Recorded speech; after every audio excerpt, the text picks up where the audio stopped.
Part 5. Chapter 1. The morning that followed the fateful interview with Dounia and her mother brought sobering influences to bear on Pyotr Petrovich. Intensely unpleasant as it was, he was forced little by little to accept as a fact beyond recall what had seemed to him only the day before fantastic and incredible. The black snake of wounded vanity had been gnawing at his heart all night. When he got out of bed, Pyotr Petrovich immediately looked in the looking-glass. He was afraid that he had jaundice. However, his health seemed unimpaired so far, and looking at his noble, clear-skinned countenance which had grown fattish of late, Pyotr Petrovich for an instant was positively comforted in the conviction that he would find another bride and, perhaps, even a better one. But coming back to the sense of his present position, he turned aside and spat vigorously, which excited a sarcastic smile in Andrei Semyonovich Lebeziatnikov, the young friend with whom he was staying. That smile Pyotr Petrovich noticed, and at once set it down against his young friend's account. He had set down a good many points against him of late. His anger was redoubled when he reflected that he ought not to have told Andrei Semyonovich about the result of yesterday's interview. That was the second mistake he had made in temper, through impulsiveness and irritability. Moreover, all that morning one unpleasantness followed another. He even found a hitch awaiting him in his legal case in the Senate. He was particularly irritated by the owner of the flat which had been taken in view of his approaching marriage and was being redecorated at his own expense. The owner, a rich German tradesman, would not entertain the idea of breaking the contract which had just been signed and insisted on the full forfeit money, though Pyotr Petrovich would be giving him back the flat practically redecorated. In the same way the upholsterers refused to return a single ruble of the installment paid for the furniture purchased but not yet removed to the flat. Am I to get married simply for the sake of the furniture? Pyotr Petrovich ground his teeth, and at the same time once more he had a gleam of desperate hope. Can all that be really so irrevocably over? Is it no use to make another effort? The thought of Dounia sent a voluptuous pang through his heart. He endured anguish at that moment, and if it had been possible to slay Raskolnikov instantly by wishing it, Pyotr Petrovich would promptly have uttered the wish. It was my mistake, too, not to have given them money, he thought, as he returned dejectedly to Lebeziatnikov's room. And why on earth was I such a Jew? It was false economy. I meant to keep them without a penny so that they should turn to me as their providence, and look at them. Phoo! If I'd spent some 1,500 rubles on them for the trousseau and presents, on knickknacks, dressing cases, jewelry, materials, and all that sort of trash from Knopp's and the English shop, my position would have been better and stronger. They could not have refused me so easily. They are the sort of people that would feel bound to return money and presents if they broke it off, and they would find it hard to do it. And their conscience would prick them. How can we dismiss a man who has hitherto been so generous and delicate? I've made a blunder. And grinding his teeth again, Pyotr Petrovich called himself a fool, but not aloud, of course. He returned home, twice as irritated and angry as before. The preparations for the funeral dinner at Katerina Ivanovna's excited his curiosity as he passed. He had heard about it the day before. He fancied, indeed, that he had been invited, but absorbed in his own cares he had paid no attention. Inquiring of Madame Lipovitchel, who was busy laying the table while Katerina Ivanovna was away at the cemetery, he heard that the entertainment was to be a great affair, that all the lodgers had been invited, among them some who had not known the dead man, that even Andrei Semyonovich Lebeziatnikov was invited in spite of his previous quarrel with Katerina Ivanovna, that he, Pyotr Petrovich, was not only invited, but was eagerly expected as he was the most important of the lodgers. Amalia Ivanovna herself had been invited with great ceremony in spite of the recent unpleasantness, and so she was very busy with preparations and was taking a positive pleasure in them. She was moreover dressed up to the nines, all in new black silk, and she was proud of it. All this suggested an idea to Pyotr Petrovich, and he went into his room, or rather Lebeziatnikov's, somewhat thoughtful. He had learned that Raskolnikov was to be one of the guests. Andrei Semyonovich had been at home all the morning.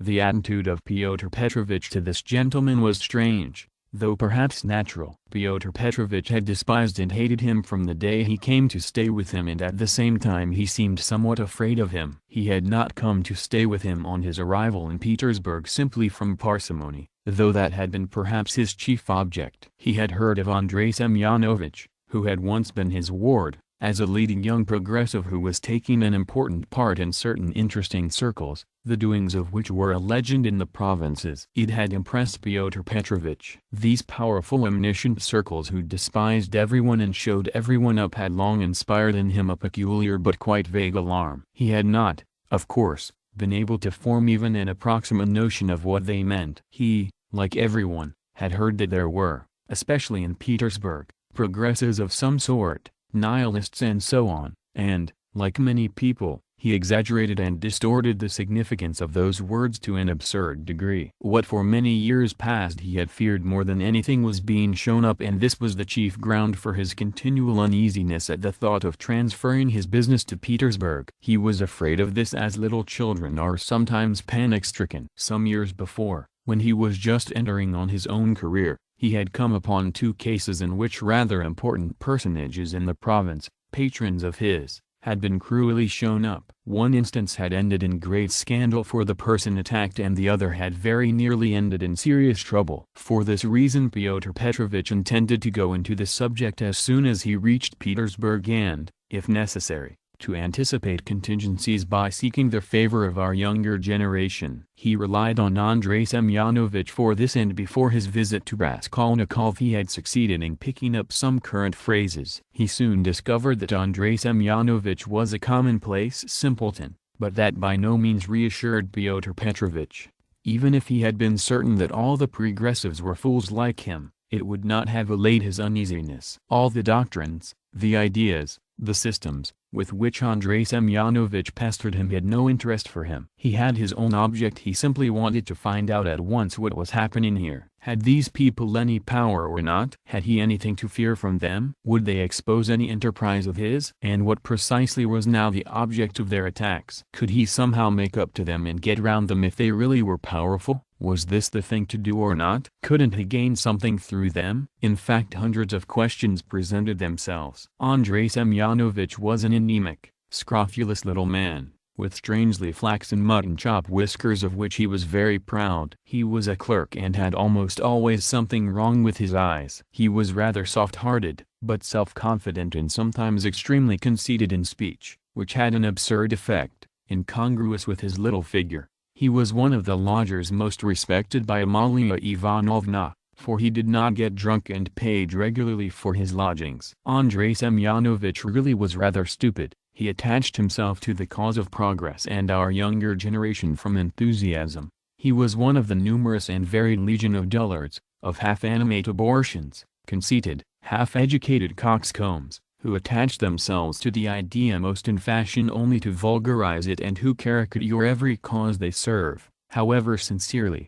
Though Lebeziatnikov was so good-natured, he, too, was beginning to dislike Pyotr Petrovitch. This happened on both sides unconsciously. However simple Andrei Semyonovitch might be, he began to see that Pyotr Petrovitch was duping him and secretly despising him, and that he was not the right sort of man. He had tried expounding to him the system of Fourier and the Darwinian theory, but of late Pyotr Petrovitch began to listen too sarcastically and even to be rude. The fact was, he had begun instinctively to guess that Lebeziatnikov was not merely a commonplace simpleton, but, perhaps, a liar, too, and that he had no connections of any consequence even in his own circle, but had simply picked things up third-hand, and that very likely he did not even know much about his own work of propaganda, for he was in too great a muddle. A fine person he would be to show anyone up. It must be noted, by the way, that Pyotr Petrovitch had during those 10 days eagerly accepted the strangest praise from Andrei Semyonovitch. He had not protested,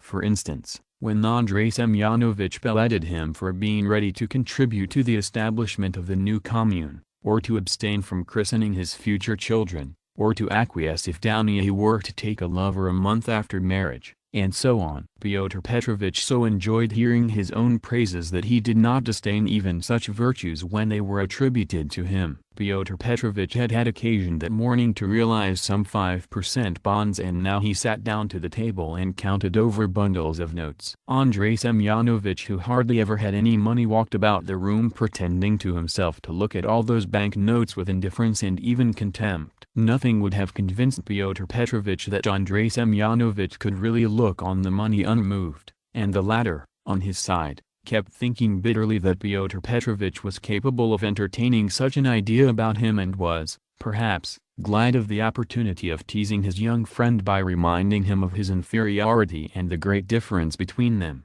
He found him incredibly inattentive and irritable, though he, Andrei Semyonovich, began enlarging on his favorite subject, the foundation of a new special commune. The brief remarks that dropped from Pyotr Petrovich between the clicking of the beads on the reckoning frame betrayed unmistakable and discourteous irony. But the humane Andrei Semyonovich ascribed Pyotr Petrovich's ill humor to his recent breach with Downia, and he was burning with impatience to discourse on that theme. He had something progressive to say on the subject which might console his worthy friend and could not fail to promote his development.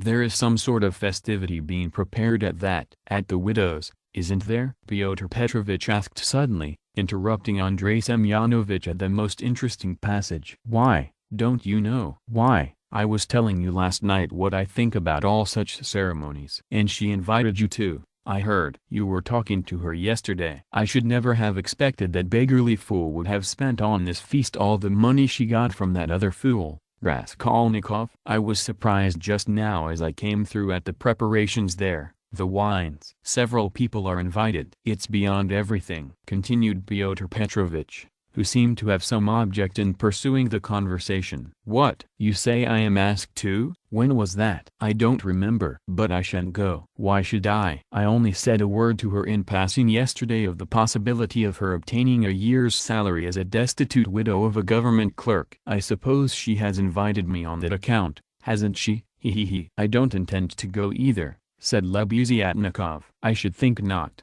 after giving her a thrashing." "You might well hesitate." He. "Who thrashed whom?" cried Lebeziatnikov, flustered and blushing. "Why, you thrashed Katerina Ivanovna a month ago." "I heard so yesterday." "So that's what your convictions amount to." "And the woman question, too, wasn't quite sound." He. And Pyotr Petrovich, as though comforted, went back to clicking his beads. "It's all slander and nonsense," cried Lebeziatnikov, who was always afraid of allusions to the subject. "It was not like that at all, it was quite different." "You've heard it wrong, it's a libel." "I was simply defending myself." "She rushed at me first with her nails, she pulled out all my whiskers." "It's permissible for anyone, I should hope, to defend himself, and I never allow anyone to use violence to me on principle, for it's an act of despotism." "What was I to do?" "I simply pushed her back." He. Luzhin went on laughing maliciously. "You keep on like that because you are out of humor yourself." "But that's nonsense, and it has nothing whatever to do with the woman question." "You don't understand. I used to think, indeed, that if women are equal to men in all respects, even in strength, as is maintained now, there ought to be equality in that, too. Of course, I reflected afterwards that such a question ought not really to arise, for there ought not to be fighting, and in the future society fighting is unthinkable, and that it would be a queer thing to seek for equality in fighting. I am not so stupid. Though, of course, there is fighting. There won't be later, but at present there is. Confound it. How muddled one gets with you. It's not on that account that I am not going. I am not going on principle, not to take part in the revolting convention of memorial dinners. That's why. Though, of course, one might go to laugh at it. I am sorry there won't be any priests at it." "I should certainly go if there were." "Then you would sit down at another man's table and insult it and those who invited you." "Eh? Certainly not insult, but protest." "I should do it with a good object. I might indirectly assist the cause of enlightenment and propaganda." "It's a duty of every man to work for enlightenment and propaganda, and the more harshly, perhaps, the better." "I might drop a seed, an idea, and something might grow up from that seed." "How should I be insulting them?" "They might be offended at first, but afterwards they'd see I'd done them a service." "You know, Terabayeva, who is in the community now, was blamed because when she left her family and devoted herself, She wrote to her father and mother that she wouldn't go on living conventionally and was entering on a free marriage, and it was said that that was too harsh, that she might have spared them and have written more kindly. I think that's all nonsense and there's no need of softness. On the contrary, what's wanted is protest. Varens had been married 7 years. She abandoned her 2 children. She told her husband straight out in a letter, "I have realized that I cannot be happy with you. I can never forgive you that you have deceived me by concealing from me that there is another organization of society by means of the communities. I have only lately learned it from a great-hearted man to whom I have given myself and with whom I am establishing a community. I speak plainly because I consider it dishonest to deceive you. Do as you think best. Do not hope to get me back. You are too late. I hope you will be happy." That's how letters like that ought to be written. Is that Terbiver the one you said had made a 3rd free marriage? No, it's only the 2nd, really. But what if it were the 4th? What if it were the 15th? That's all nonsense. And if ever I regretted the death of my father and mother, it is now. And I sometimes think if my parents were living what a protest I would have aimed at them. I would have done something on purpose. I would have shown them. I would have astonished them. I am really sorry there is no one to surprise. Well, be that as you will, Pyotr Petrovitch interrupted, but tell me this, do you know the dead man's daughter, the delicate-looking little thing? It's true what they say about her, isn't it? What of it? I think, that is, it is my own personal conviction that this is the normal condition of women. Why not? I mean, distinguons. In our present society it is not altogether normal, because it is compulsory, but in the future society it will be perfectly normal, because it will be voluntary. Even as it is, she was quite right. She was suffering and that was her asset, so to speak, her capital which she had a perfect right to dispose of. Of course, in the future society there will be no need of assets, but her part will have another significance, rational and in harmony with her environment. As to Sofia Semyonovna personally, I regard her action as a vigorous protest against the organization of society, and I respect her deeply for it. I rejoice indeed when I look at her. I was told that you got her turned out of these lodgings. Lebeziatnikov was enraged. That's another slander, he yelled. It was not so at all.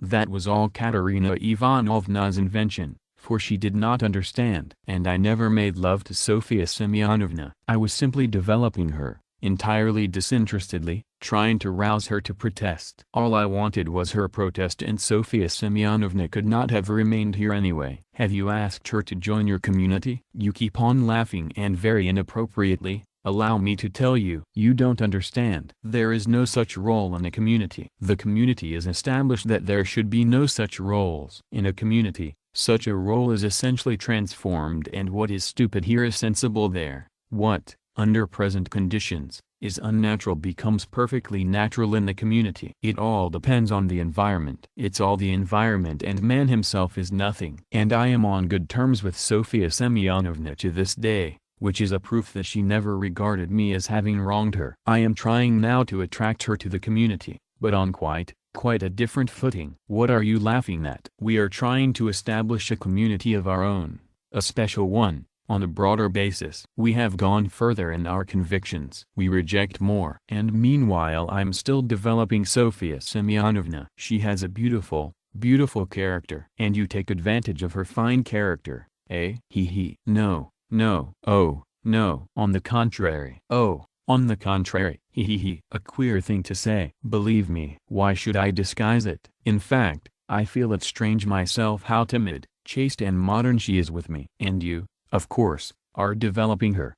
Trying to prove to her that all that modesty is nonsense? Not at all. Not at all. How coarsely, how stupidly, excuse me saying so, you misunderstand the word development. Good heavens, how crude you still are. We are striving for the freedom of women, and you have only one idea in your head. Setting aside the general question of chastity and feminine modesty as useless in themselves and indeed prejudices, I fully accept her chastity with me, because that's for her to decide. Of course if she were to tell me herself that she wanted me, I should think myself very lucky, because I like the girl very much.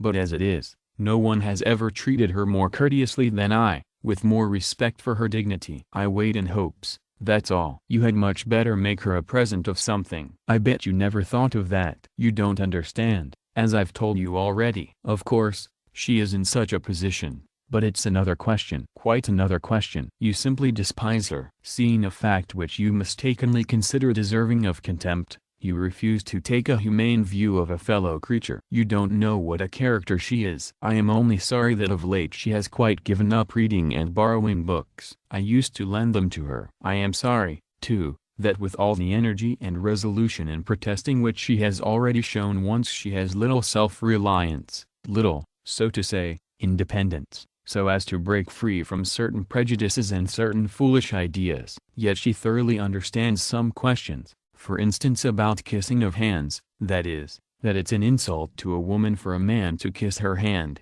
because it's a sign of inequality. We had a debate about it and I described it to her. She listened attentively to an account of the workmen's associations in France, too. Now I am explaining the question of coming into the room in the future society. And what's that, pray? We had a debate lately on the question, has a member of the community the right to enter another member's room, whether man or woman, at any time? And we decided that he has. It might be at an inconvenient moment. Lebeziatnikov was really angry. You are always thinking of something unpleasant, he cried with aversion. Phew! How vexed I am that when I was expounding our system, I referred prematurely to the question of personal privacy. It's always a stumbling block to people like you. They turn it into ridicule before they understand it. And how proud they are of it, too. Phew! I've often maintained that that question should not be approached by a novice till he has a firm faith in the system. And tell me, please, what do you find so shameful even in cesspools? I should be the first to be ready to clean out any cesspool you like. And it's not a question of self-sacrifice.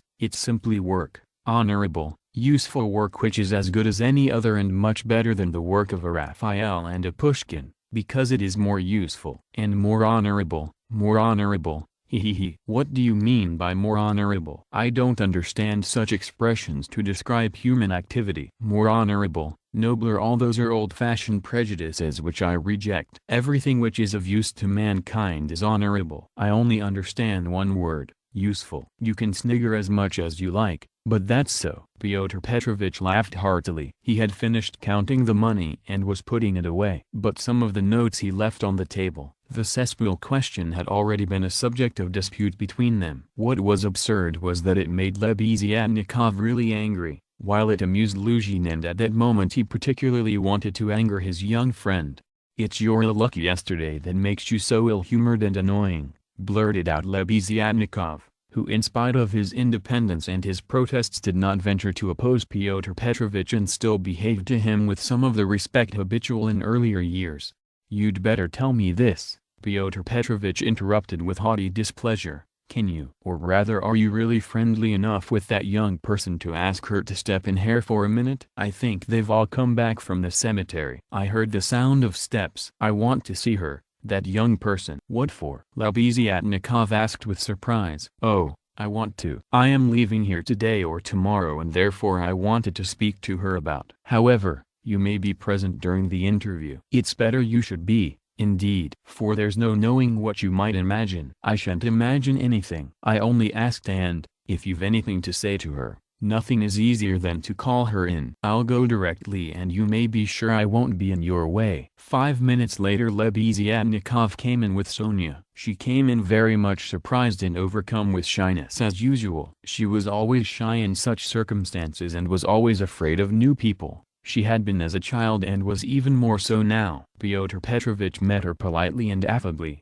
but with a certain shade of bantering familiarity which in his opinion was suitable for a man of his respectability and weight in dealing with a creature so young and so interesting as she. He hastened to reassure her and made her sit down facing him at the table. Sonia sat down, looked about her at Lebeziatnikov, at the notes lying on the table and then again at Pyotr Petrovitch, and her eyes remained riveted on him. Lebeziatnikov was moving to the door. Pyotr Petrovitch signed to Sonia to remain seated and stopped Lebeziatnikov. "Is Raskolnikov in there? Has he come?" he asked him in a whisper. "Raskolnikov? Yes." "Why?" "Yes, he is there. I saw him just come in." "Why?" "Well, I particularly beg you to remain here with us and not to leave me alone with this young woman. I only want a few words with her. but God knows what they may make of it. I shouldn't like Raskolnikov to repeat anything. You understand what I mean? I understand. Lebeziatnikov saw the point. Yes, you are right. Of course, I am convinced personally that you have no reason to be uneasy, but still, you are right. Certainly I'll stay. I'll stand here at the window and not be in your way. I think you are right. Pyotr Petrovich returned to the sofa, sat down opposite Sonia, looked attentively at her and assumed an extremely dignified, even severe expression, as much as to say, "Don't you make any mistake, madam." Sonia was overwhelmed with embarrassment. "In the first place, Sofia Semyonovna, will you make my excuses to your respected mamma?" "That's right, isn't it?" "Katerina Ivanovna stands in the place of a mother to you," Pyotr Petrovich began with great dignity, though affably. It was evident that his intentions were friendly. "Quite so, yes, the place of a mother," Sonia answered, timidly and hurriedly. "Then will you make my apologies to her?" "Through inevitable circumstances I am forced to be absent and shall not be at the dinner in spite of your mamma's kind invitation." "Yes, I'll tell her at once." And Sonia hastily jumped up from her seat. "Wait, that's not all,"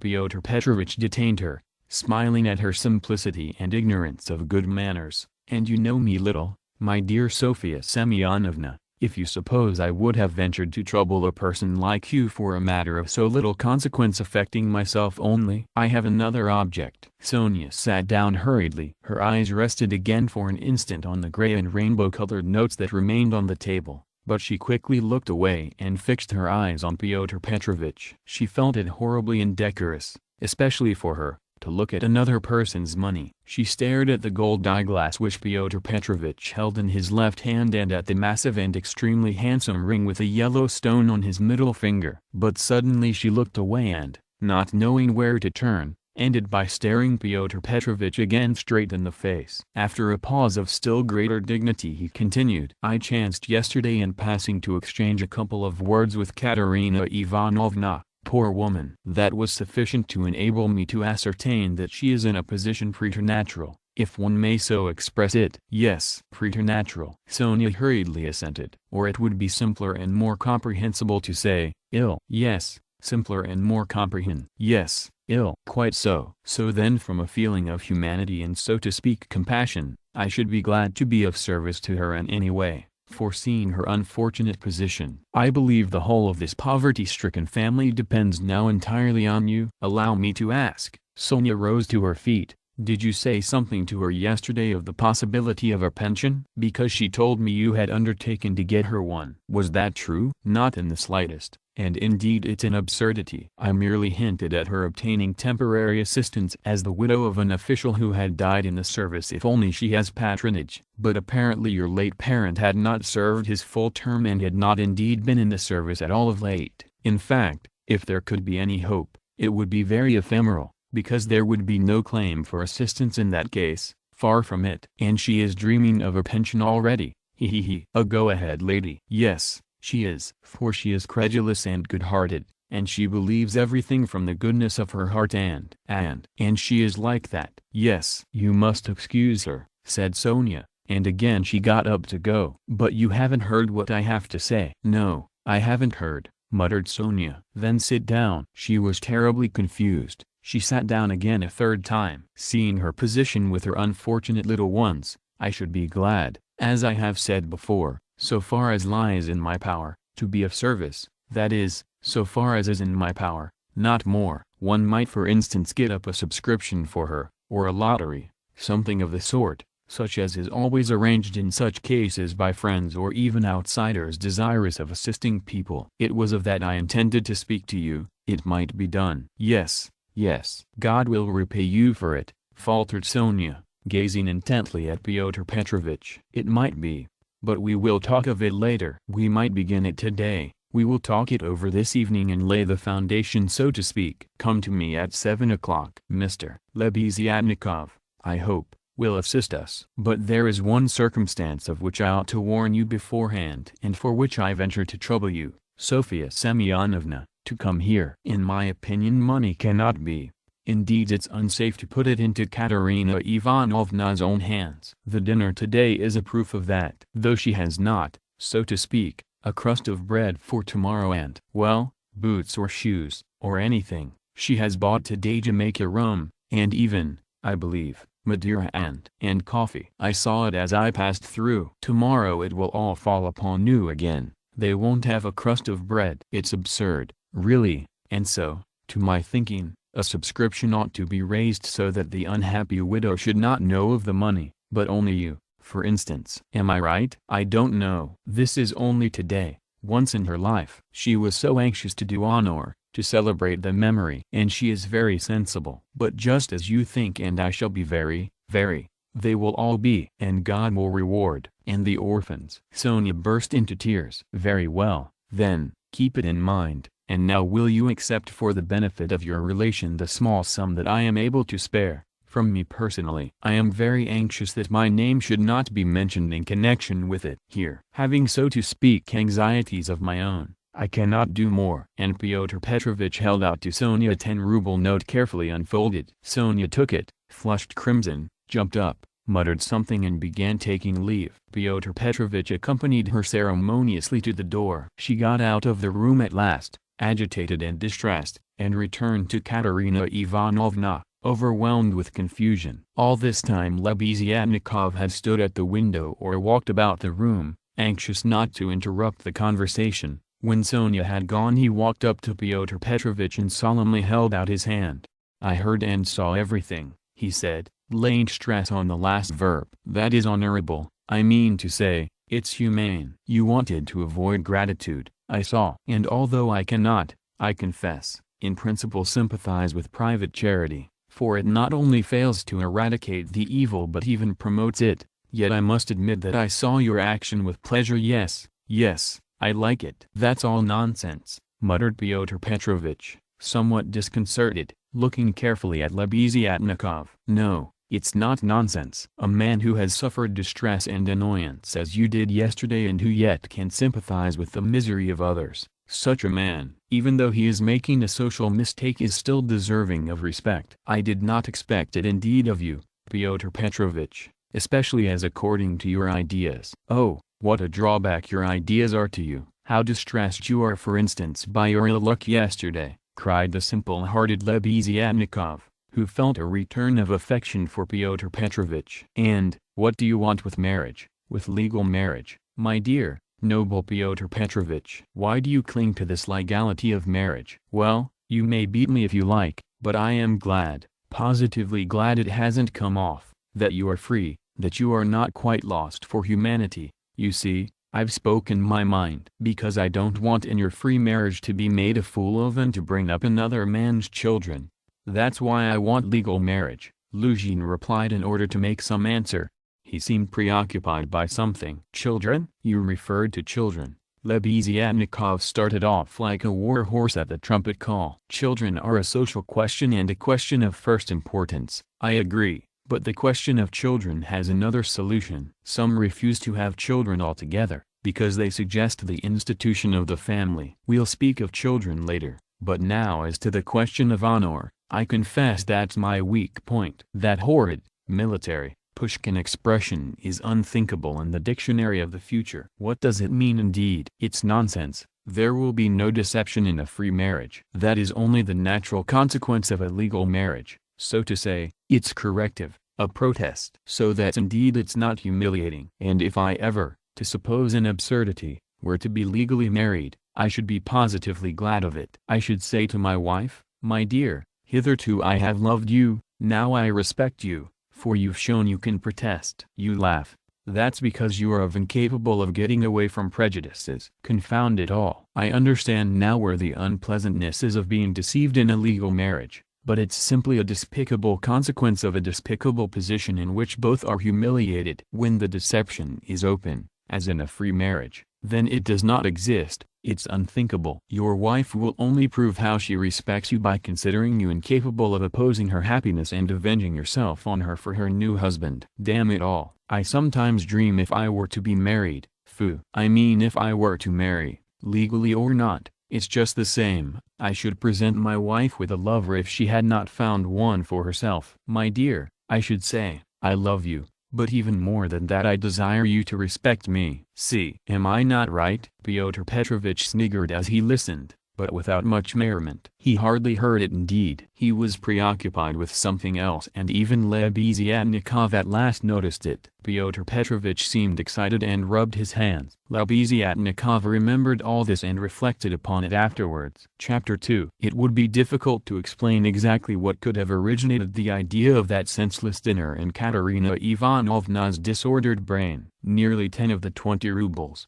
given by Raskolnikov for Marmeladov's funeral, were wasted upon it. Possibly Katerina Ivanovna felt obliged to honor the memory of the deceased suitably, that all the lodgers, and still more Amalia Ivanovna, might know that he was in no way their inferior, and perhaps very much their superior, and that no one had the right to turn up his nose at him. Perhaps the chief element was that peculiar poor man's pride, which compels many poor people to spend their last savings on some traditional social ceremony, simply in order to do like other people, and not to be looked down upon. It is very probable, too, that Katerina Ivanovna longed on this occasion, at the moment when she seemed to be abandoned by everyone, to show those wretched contemptible lodgers that she knew how to do things, how to entertain, and that she had been brought up in a genteel, she might almost say aristocratic colonel's family, and had not been meant for sweeping floors and washing the children's rags at night. Even the poorest and most broken-spirited people are sometimes liable to these paroxysms of pride and vanity which take the form of an irresistible nervous craving. And Katerina Ivanovna was not broken-spirited. She might have been killed by circumstance, but her spirit could not have been broken, that is, she could not have been intimidated. Her will could not be crushed. Moreover, Sonia had said with good reason that her mind was unhinged. She could not be said to be insane, but for a year past she had been so harassed that her mind might well be overstrained. The later stages of consumption are apt, doctors tell us, to affect the intellect. There was no great variety of wines, nor was there Madeira, but wine there was. There was vodka, rum and Lisbon wine, all of the poorest quality but in sufficient quantity. Besides the traditional rice and honey, there were 3 or 4 dishes, one of which consisted of pancakes, all prepared in Amalia Ivanovna's kitchen. 2 samovars were boiling, that tea and punch might be offered after dinner. Katerina Ivanovna had herself seen to purchasing the provisions, with the help of one of the lodgers, an unfortunate little Pole who had somehow been stranded at Madame Lipovitch's. He promptly put himself at Katerina Ivanovna's disposal and had been all that morning and all the day before running about as fast as his legs could carry him, and very anxious that everyone should be aware of it. For every trifle he ran to Katerina Ivanovna, even hunting her out at the bazaar, at every instant called her Pani. She was heartily sick of him before the end, though she had declared at first that she could not have got on without this serviceable and magnanimous man. It was one of Katerina Ivanovna's characteristics to paint everyone she met in the most glowing colors. Her praises were so exaggerated as sometimes to be embarrassing. She would invent various circumstances to the credit of her new acquaintance and quite genuinely believe in their reality. Then all of a sudden she would be disillusioned and would rudely and contemptuously repulse the person she had only a few hours before been literally adoring. She was naturally of a gay, lively and peace-loving disposition, but from continual failures and misfortunes she had come to desire so keenly that all should live in peace and joy and should not dare to break the peace, that the slightest jar, the smallest disaster reduced her almost to frenzy, and she would pass in an instant from the brightest hopes and fancies to cursing her fate and raving, and knocking her head against the wall. Amalia Ivanovna, too, suddenly acquired extraordinary importance in Katerina Ivanovna's eyes and was treated by her with extraordinary respect, probably only because Amalia Ivanovna had thrown herself heart and soul into the preparations. She had undertaken to lay the table, to provide the linen, crockery, etc., and to cook the dishes in her kitchen, and Katerina Ivanovna had left it all in her hands and gone herself to the cemetery. Everything had been well done. Even the tablecloth was nearly clean. The crockery, knives, forks and glasses were, of course, of all shapes and patterns, lent by different lodgers, but the table was properly laid at the time fixed, and Amalia Ivanovna, feeling she had done her work well, had put on a black silk dress and a cap with new mourning ribbons and met the returning party with some pride. This pride, though justifiable, displeased Katerina Ivanovna for some reason, as though the table could not have been laid except by Amalia Ivanovna. She disliked the cap with new ribbons, too. Could she be stuck up, the stupid German, because she was mistress of the house, and had consented as a favor to help her poor lodgers? As a favor. Fancy that. Katerina Ivanovna's father, who had been a colonel and almost a governor, had sometimes had the table set for 40 persons, and then anyone like Amalia Ivanovna, or rather Ludwigovna, would not have been allowed into the kitchen. Katerina Ivanovna, however, put off expressing her feelings for the time and contented herself with treating her coldly, though she decided inwardly that she would certainly have to put Amalia Ivanovna down and set her in her proper place, for goodness only knew what she was fancying herself. Katerina Ivanovna was irritated too by the fact that hardly any of the lodgers invited had come to the funeral, except the Pole who had just managed to run into the cemetery, while to the memorial dinner the poorest and most insignificant of them had turned up. The wretched creatures, many of them not quite sober, the older and more respectable of them all, as if by common consent, stayed away. Pyotr Petrovich Luzhin, for instance, who might be said to be the most respectable of all the lodgers, did not appear, though Katerina Ivanovna had the evening before told all the world, that is Amalia Ivanovna, Polenka, Sonia and the Pole, that he was the most generous, noble-hearted man with a large property and vast connections,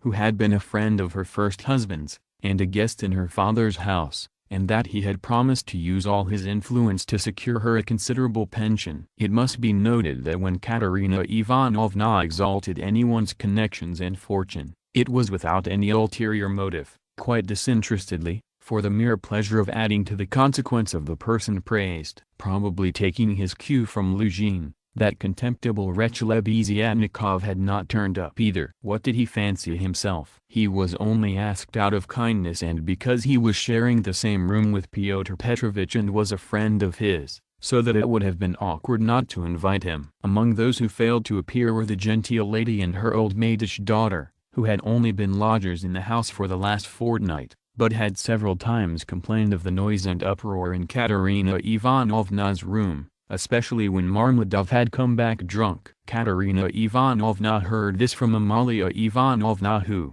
quarreling with Katerina Ivanovna, and threatening to turn the whole family out of doors, had shouted at her that they were not worth the foot of the honorable lodgers whom they were disturbing. Katerina Ivanovna determined now to invite this lady and her daughter, whose foot she was not worth, and who had turned away haughtily when she casually met them, so that they might know that she was more noble in her thoughts and feelings and did not harbor malice, and might see that she was not accustomed to her way of living. She had proposed to make this clear to them at dinner with allusions to her late father's governorship, and also at the same time to hint that it was exceedingly stupid of them to turn away on meeting her. The fat colonel major, he was really a discharged officer of low rank, was also absent, but it appeared that he had been not himself for the last 2 days. The party consisted of the Pole, a wretched-looking clerk with a spotty face and a greasy coat, who had not a word to say for himself, and smelt abominably, a deaf and almost blind old man who had once been in the post office and who had been from immemorial ages maintained by someone at Amalia Ivanovna's. A retired clerk of the commissariat department came, too. He was drunk, had a loud and most unseemly laugh and only fancy was without a waistcoat. One of the visitors sat straight down to the table without even greeting Katerina Ivanovna. Finally one person having no suit appeared in his dressing gown, but this was too much, and the efforts of Amalia Ivanovna and the Pole succeeded in removing him. The Pole brought with him, however, 2 other Poles who did not live at Amalia Ivanovna's and whom no one had seen here before. All this irritated Katerina Ivanovna intensely. For whom had they made all these preparations then? To make room for the visitors the children had not even been laid for at the table, but the 2 little ones were sitting on a bench in the furthest corner with their dinner laid on a box, while Polenka as a big girl had to look after them, feed them, and keep their noses wiped like well-bred children's.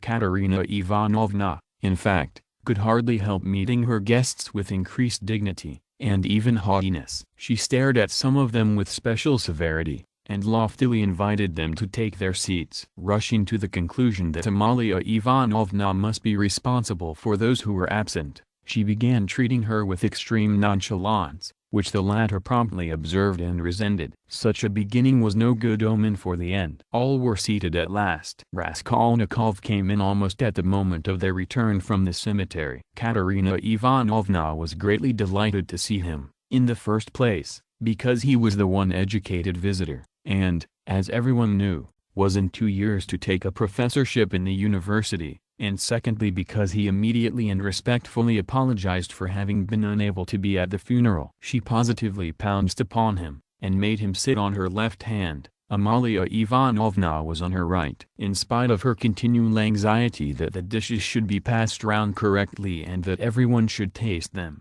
in spite of the agonizing cough which interrupted her every minute and seemed to have grown worse during the last few days, she hastened to pour out in a half-whisper to Raskolnikov all her suppressed feelings and her just indignation at the failure of the dinner, interspersing her remarks with lively and uncontrollable laughter at the expense of her visitors and especially of her landlady.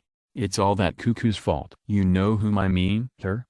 Katerina Ivanovna nodded towards the landlady. "Look at her, she's making round eyes. She feels that we are talking about her and can't understand. Phoo, the owl. Ha ha. Cough cough cough. And what does she put on that cap for? Cough cough cough. Have you noticed that she wants everyone to consider that she is patronizing me and doing me an honor by being here? I asked her like a sensible woman to invite people, especially those who knew my late husband, and look at the set of fools she has brought. The sweeps. Look at that one with the spotty face. And those wretched Poles. Ha ha ha. Cough cough cough. Not one of them has ever poked his nose in here. I've never set eyes on them. What have they come here for, I ask you? There they sit in a row. Hey, Pan," she cried suddenly to one of them, "have you tasted the pancakes? Take some more. Have some beer. Won't you have some vodka? Look, he's jumped up and is making his bows. They must be quite starved, poor things." "Never mind,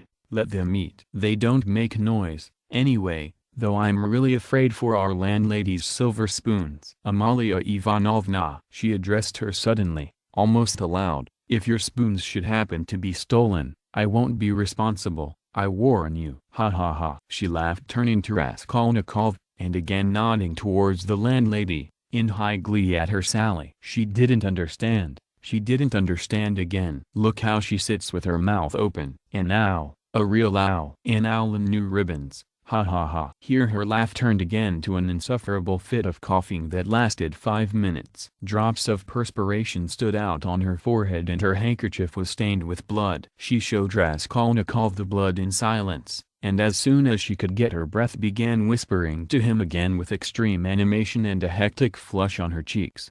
"Do you know, I gave her the most delicate instructions, so to speak, for inviting that lady and her daughter. You understand of whom I am speaking? It needed the utmost delicacy, the greatest nicety, but she has managed things so that that fool, that conceited baggage, that provincial nonentity, simply because she is the widow of a major, and has come to try and get a pension and to fray out her skirts in the government offices, because at 50 she paints her face, everybody knows it, a creature like that did not think fit to come, and has not even answered the invitation, which the most ordinary good manners required. I can't understand why Pyotr Petrovitch has not come. But where's Sonia? Where has she gone? Ah, there she is at last. What is it, Sonia? Where have you been? It's odd that even at your father's funeral you should be so unpunctual. Rodion Romanovich, make room for her beside you. That's your place, Sonia. Take what you like. Have some of the cold entree with jelly.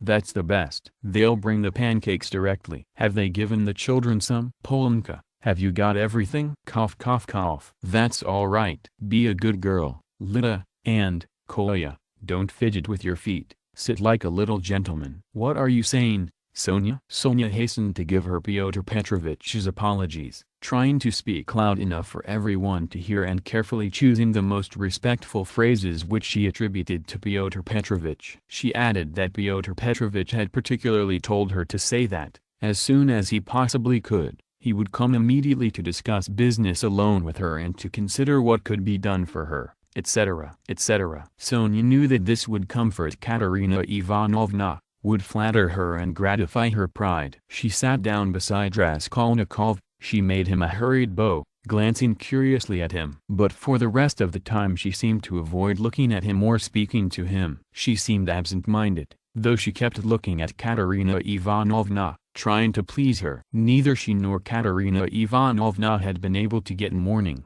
Sonia was wearing dark brown, and Katerina Ivanovna had on her only dress, a dark striped cotton one. The message from Pyotr Petrovich was very successful. Listening to Sonia with dignity, Katerina Ivanovna inquired with equal dignity how Pyotr Petrovich was, then at once whispered almost aloud to Raskolnikov that it certainly would have been strange for a man of Pyotr Petrovich's position and standing to find himself in such extraordinary company, in spite of his devotion to her family and his old friendship with her father.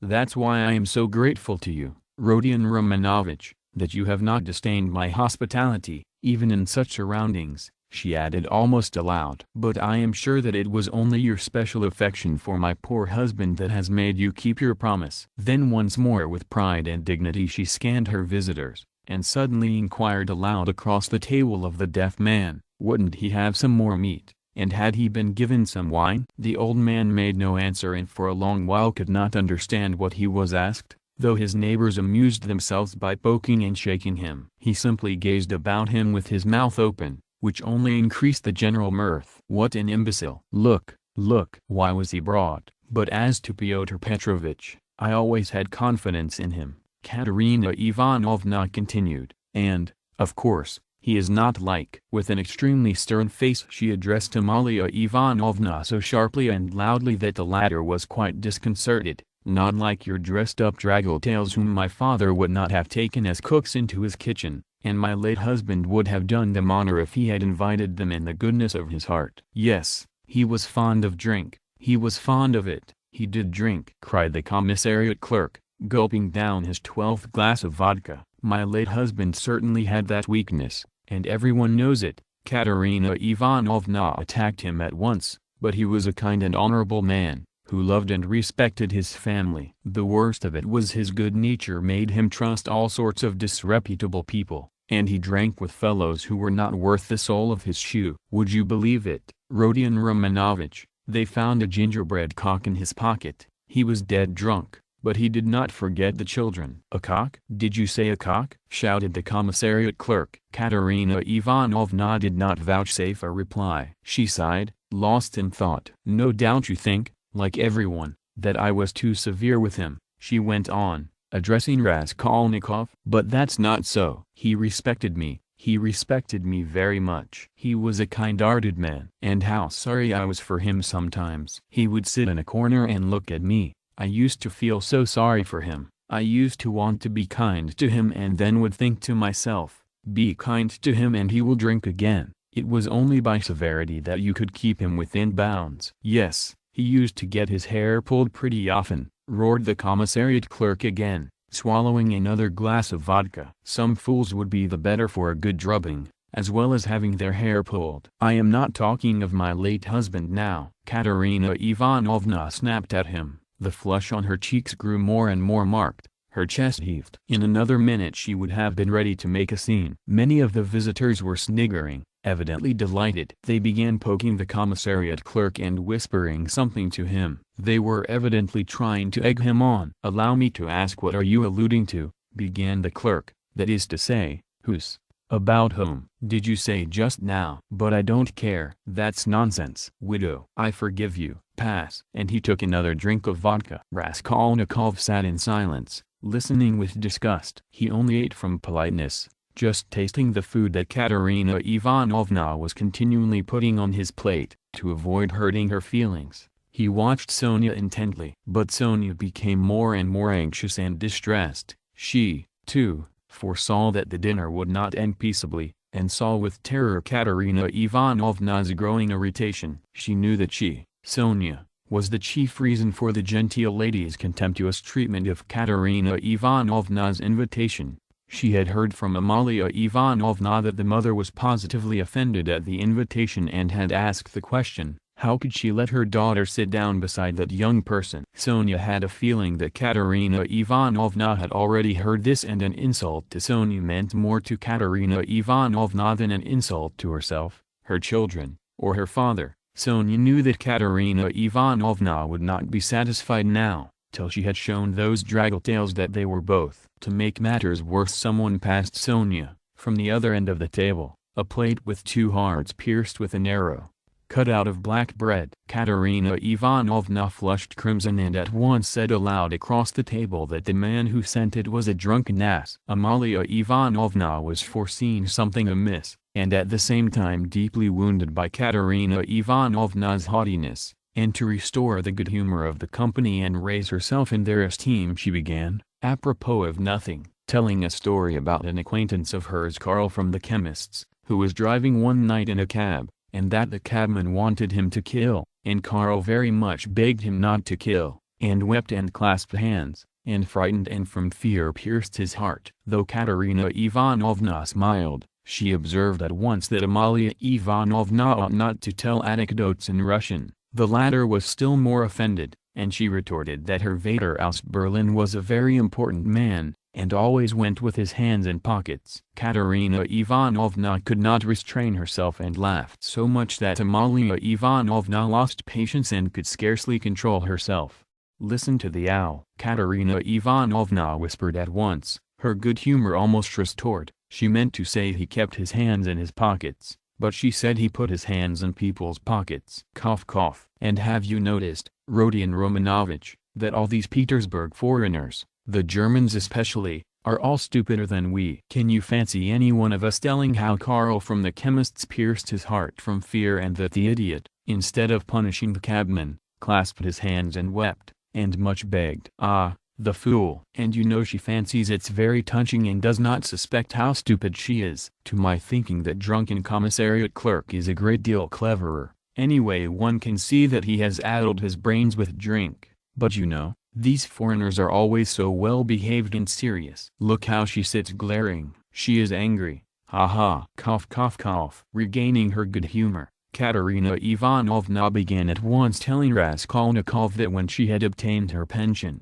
she intended to open a school for the daughters of gentlemen in her native town T. This was the first time she had spoken to him of the project, and she launched out into the most alluring details. It suddenly appeared that Katerina Ivanovna had in her hands the very certificate of honor of which Marmeladov had spoken to Raskolnikov in the tavern, when he told him that Katerina Ivanovna, his wife, had danced the shawl dance before the governor and other great personages on leaving school. This certificate of honor was obviously intended now to prove Katerina Ivanovna's right to open a boarding school, but she had armed herself with it chiefly with the object of overwhelming those 2 stuck-up draggle-tails if they came to the dinner, and proving incontestably that Katerina Ivanovna was of the most noble, she might even say aristocratic family, a colonel's daughter, and was far superior to certain adventuresses who have been so much to the fore of late. The certificate of honor immediately passed into the hands of the drunken guests,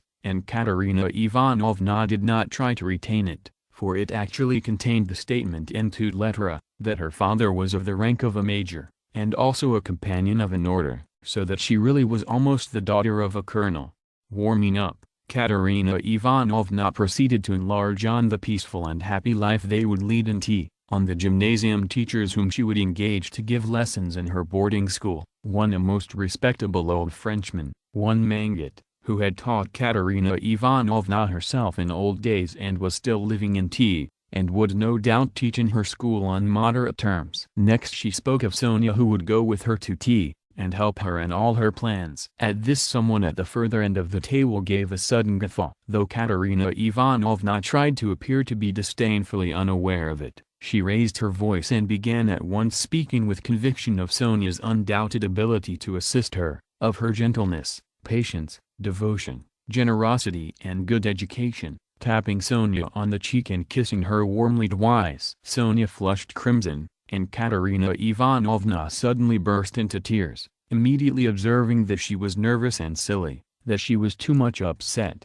that it was time to finish, and as the dinner was over, it was time to hand round the tea. At that moment, Amalia Ivanovna, deeply aggrieved at taking no part in the conversation, and not being listened to, made one last effort, and with secret misgivings ventured on an exceedingly deep and weighty observation, that in the future boarding school she would have to pay particular attention to Diawosk, and that there certainly must be a good dame to look after the linen, and secondly that the young ladies must not novels at night read. Katerina Ivanovna, who certainly was upset and very tired, as well as heartily sick of the dinner, at once cut short Amalia Ivanovna, saying she knew nothing about it and was talking nonsense, that it was the business of the laundry maid, and not of the directress of a high-class boarding school to look after Diewosk, and as for novel reading, that was simply rudeness, and she begged her to be silent. Amalia Ivanovna fired up and getting angry observed that she only meant her good,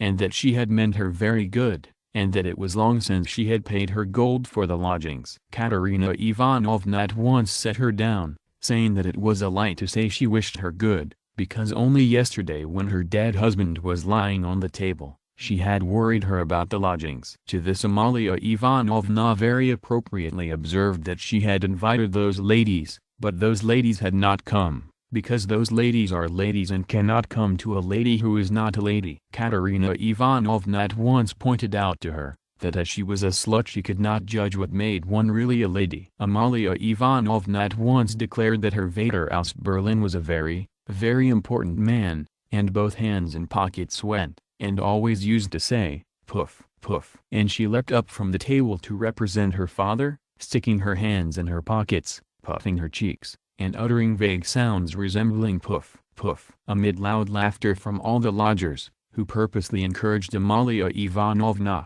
hoping for a fight. But this was too much for Katerina Ivanovna, and she at once declared, so that all could hear, that Amalia Ivanovna probably never had a father, but was simply a drunken Petersburg Finn, and had certainly once been a cook and probably something worse. Amalia Ivanovna turned as red as a lobster and squealed that perhaps Katerina Ivanovna never had a father, but she had a Vater aus Berlin and that he wore a long coat and always said poof poof poof. Katerina Ivanovna observed contemptuously that all knew what her family was and that on that very certificate of honor it was stated in print that her father was a colonel, while Amalia Ivanovna's father, if she really had one, was probably some Finnish milkman, but that probably she never had a father at all, since it was still uncertain whether her name was Amalia Ivanovna or Amalia Ludwigovna.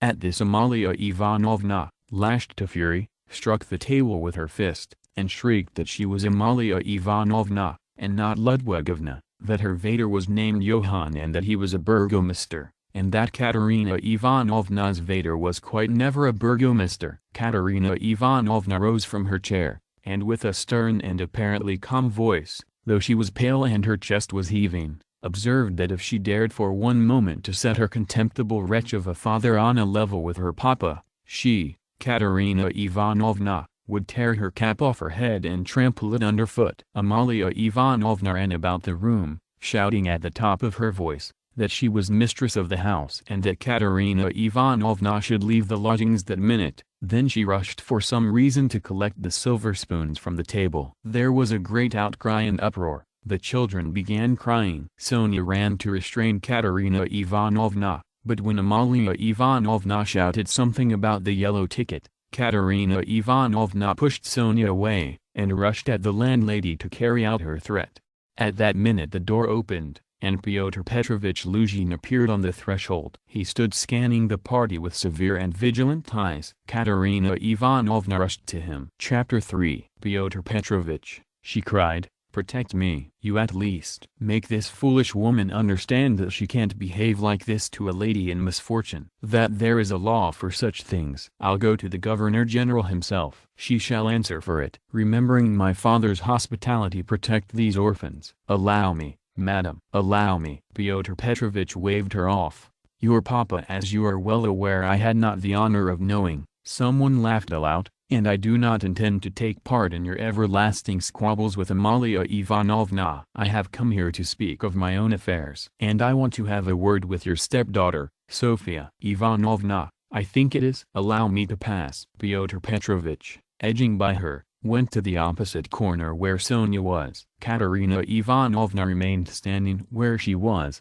as though thunderstruck. She could not understand how Pyotr Petrovitch could deny having enjoyed her father's hospitality. Though she had invented it herself, She believed in it firmly by this time. She was struck too by the businesslike, dry and even contemptuous menacing tone of Pyotr Petrovitch. All the clamor gradually died away at his entrance. Not only was this serious businessman strikingly incongruous with the rest of the party, but it was evident, too, that he had come upon some matter of consequence, that some exceptional cause must have brought him and that therefore something was going to happen. Raskolnikov, standing beside Sonia, moved aside to let him pass. Pyotr Petrovitch did not seem to notice him. A minute later Lebeziatnikov, too, appeared in the doorway. He did not come in, but stood still, listening with marked interest, almost wonder, and seemed for a time perplexed. "Excuse me for possibly interrupting you, but it's a matter of some importance," Pyotr Petrovitch observed, addressing the company generally. "I am glad indeed to find other persons present. Amalia Ivanovna, I humbly beg you as mistress of the house to pay careful attention to what I have to say to Sofia Ivanovna." "Sofia Ivanovna," he went on, addressing Sonia, who was very much surprised and already alarmed. "Immediately after your visit I found that 100-ruble note was missing from my table, in the room of my friend Mr. Lebeziatnikov. If in any way whatever you know and will tell us where it is now, I assure you on my word of honor and call all present to witness that the matter shall end there. In the opposite case I shall be compelled to have recourse to very serious measures and then you must blame yourself." Complete silence reigned in the room. Even the crying children were still. Sonia stood deadly pale, staring at Luzhin and unable to say a word. She seemed not to understand. Some seconds passed. "Well, how is it to be then?" asked Luzhin, looking intently at her. "I don't know. I know nothing about it," Sonia articulated faintly at last. "No, you know nothing?" Luzhin repeated, and again he paused for some seconds. "Think a moment, mademoiselle," he began severely, but still, as it were, admonishing her. "Reflect. I am prepared to give you time for consideration. Kindly observe this. If I were not so entirely convinced I should not, you may be sure, with my experience venture to accuse you so directly. Seeing that for such direct accusation before witnesses, if false or even mistaken, I should myself in a certain sense be made responsible, I am aware of that. This morning I changed for my own purposes several 5% securities for the sum of approximately 3,000 rubles. The account is noted down in my pocket-book. On my return home I proceeded to count the money as Mr. Lebeziatnikov will bear witness, and after counting 2,300 rubles I put the rest in my pocket-book in my coat pocket. About 500 rubles remained on the table, and among them 3 notes of 100 rubles each. At that moment you entered, at my invitation, and all the time you were present you were exceedingly embarrassed, so that 3 times you jumped up in the middle of the conversation and tried to make off. Mr. Lebeziatnikov can bear witness to this. You yourself, mademoiselle, probably will not refuse to confirm my statement that I invited you through Mr. Lebeziatnikov, solely in order to discuss with you the hopeless and destitute position of your relative, Katerina Ivanovna, whose dinner I was unable to attend, and the advisability of getting up something of the nature of a subscription, lottery or the like, for her benefit. You thanked me and even shed tears. I describe all this as it took place, primarily to recall it to your mind, and secondly to show you that not the slightest detail has escaped my recollection. Then I took a 10-ruble note from the table and handed it to you by way of first installment on my part for the benefit of your relative. Mr. Lebeziatnikov saw all this. Then I accompanied you to the door, you being still in the same state of embarrassment, after which, being left alone with Mr. Lebeziatnikov, I talked to him for 10 minutes. Then Mr. Lebeziatnikov went out and I returned to the table with the money lying on it, intending to count it and to put it aside, as I proposed doing before. To my surprise 100-ruble note had disappeared. Kindly consider the position. Mr. Lebeziatnikov, I cannot suspect. I am ashamed to allude to such a supposition. I cannot have made a mistake in my reckoning, for the minute before your entrance I had finished my accounts and found the total correct. You will admit that, recollecting your embarrassment, your eagerness to get away, and the fact that you kept your hands for some time on the table, and taking into consideration your social position and the habits associated with it, I was, so to say, with horror and positively against my will, compelled to entertain a suspicion, a cruel, but justifiable suspicion. I will add further and repeat that in spite of my positive conviction, I realize that I run a certain risk in making this accusation,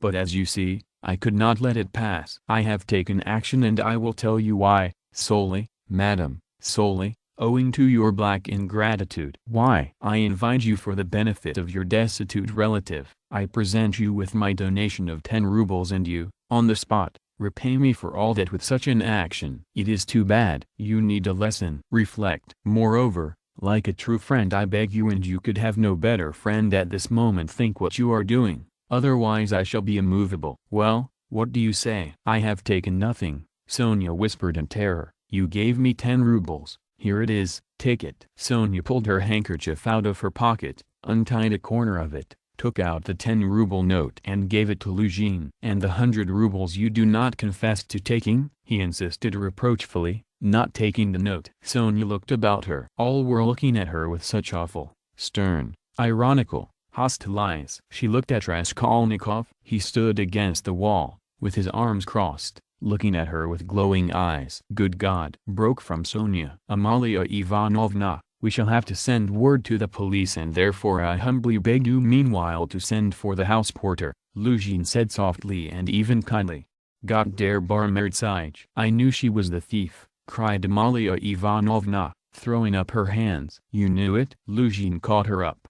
Then I suppose you had some reason before this for thinking so. I beg you, worthy Amalia Ivanovna, to remember your words which have been uttered before witnesses. There was a buzz of loud conversation on all sides. All were in movement. What? Cried Katerina Ivanovna, suddenly realizing the position, and she rushed at Luzhin. What? You accuse her of stealing? Sonia? Ah, the wretches, the wretches! And running to Sonia, she flung her wasted arms round her and held her as in a vice. Sonia, how dared you take 10 rubles from him? Foolish girl! Give it to me. Give me the 10 rubles at once here. And snatching the note from Sonia, Katerina Ivanovna crumpled it up and flung it straight into Luzhin's face. It hit him in the eye and fell on the ground. Amalia Ivanovna hastened to pick it up. Pyotr Petrovitch lost his temper. Hold that mad woman! He shouted. At that moment several other persons, besides Lebeziatnikov, appeared in the doorway, among them the 2 ladies. What? Mad? Am I mad? Idiot! Shrieked Katerina Ivanovna. You are an idiot yourself, pettifogging lawyer,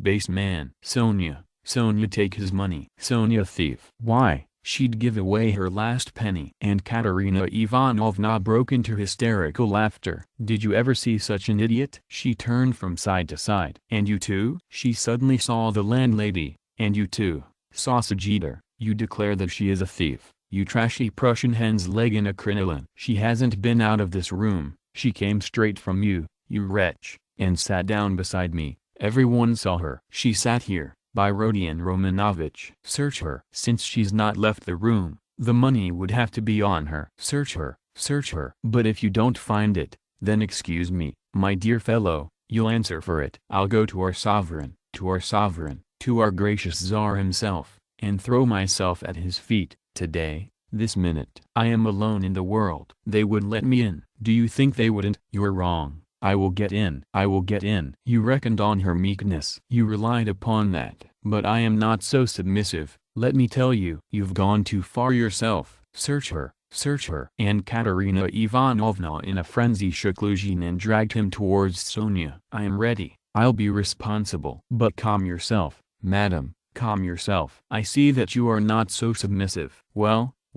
but as to that, Luzhin muttered, that ought to be before the police.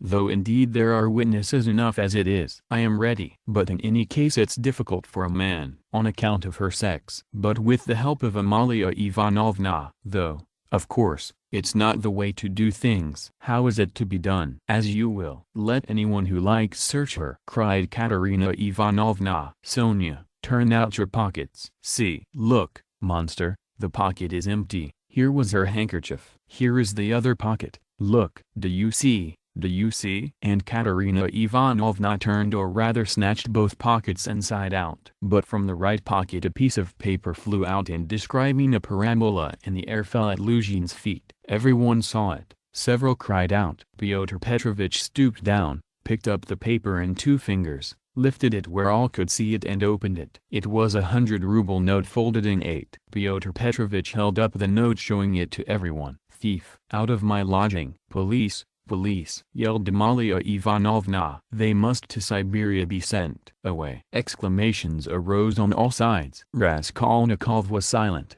keeping his eyes fixed on Sonia, except for an occasional rapid glance at Luzhin. Sonia stood still, as though unconscious. She was hardly able to feel surprise. Suddenly the color rushed to her cheeks. She uttered a cry and hid her face in her hands. "No, it wasn't I. I didn't take it. I know nothing about it," she cried with a heart-rending wail, and she ran to Katerina Ivanovna, who clasped her tightly in her arms, as though she would shelter her from all the world. "Sonia, Sonia, I don't believe it. You see, I don't believe it," she cried in the face of the obvious fact, swaying her to and fro in her arms like a baby, kissing her face continually, then snatching at her hands and kissing them, too. "You took it. How stupid these people are. Oh dear. You are fools, fools," she cried, addressing the whole room. You don't know what a heart she has, what a girl she is. She'd take it, she'd sell her last rag, she'd go barefoot to help you if you needed it. That's what she is. She has the yellow passport because my children were starving. She sold herself for us. Ah, husband, do you see?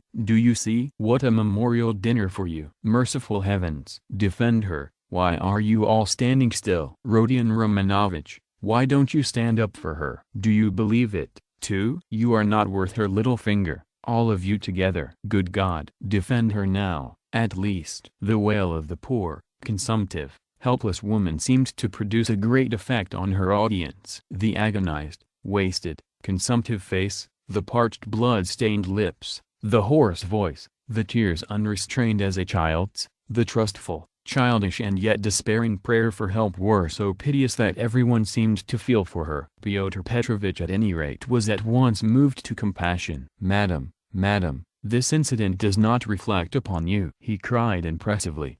"No one would take upon himself to accuse you of being an instigator or even an accomplice in it, especially as you have proved her guilt by turning out her pockets, showing that you had no previous idea of it. I am most ready to show compassion, if poverty, so to speak, drove Sofia Semyonovna to it. But why did you refuse to confess, mademoiselle? Were you afraid of the disgrace? The first step? You lost your head, perhaps? One can't quite understand it, but how could you have lowered yourself to such an action? Gentlemen," he addressed the whole company, "gentlemen, compassionate and, so to say, commiserating these people, I am ready to overlook it even now in spite of the personal insult lavished upon me. And may this disgrace be a lesson to you for the future," he said, addressing Sonia, "and I will carry the matter no further." Enough. Pyotr Petrovich stole a glance at Raskolnikov. Their eyes met, and the fire in Raskolnikov seemed ready to reduce him to ashes. Meanwhile Katerina Ivanovna apparently heard nothing. She was kissing and hugging Sonia like a madwoman. The children,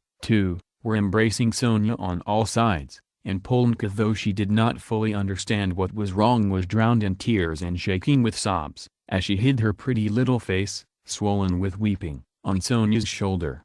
"How vile!" a loud voice cried suddenly in the doorway. Pyotr Petrovich looked round quickly. "What vileness?" Labyzhyatnikov repeated, staring him straight in the face. Pyotr Petrovich gave a positive start. All noticed it and recalled it afterwards. Labyzhyatnikov strode into the room. "And you dared to call me as witness?" he said, going up to Pyotr Petrovich.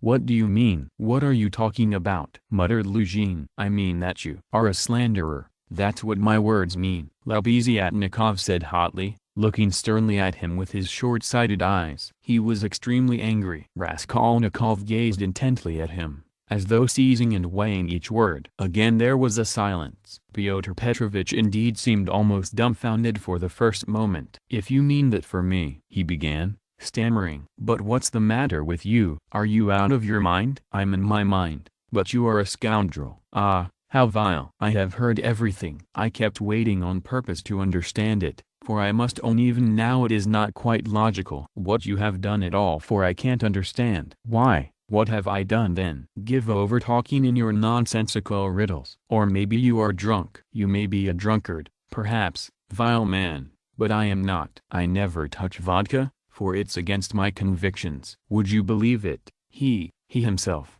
with his own hands gave Sofia Semyonovna that 100-ruble note. I saw it, I was a witness, I'll take my oath. He did it, he, repeated Lebeziatnikov, addressing all. Are you crazy, milksop? Squealed Luzhin. She is herself before you. She herself here declared just now before everyone that I gave her only 10 rubles. How could I have given it to her? I saw it, Lebeziatnikov repeated, and though it is against my principles, I am ready this very minute to take any oath you like before the court, for I saw how you slipped it in her pocket. Only like a fool I thought you did it out of kindness. When you were saying goodbye to her at the door, while you held her hand in one hand, with the other, the left, you slipped the note into her pocket. I saw it.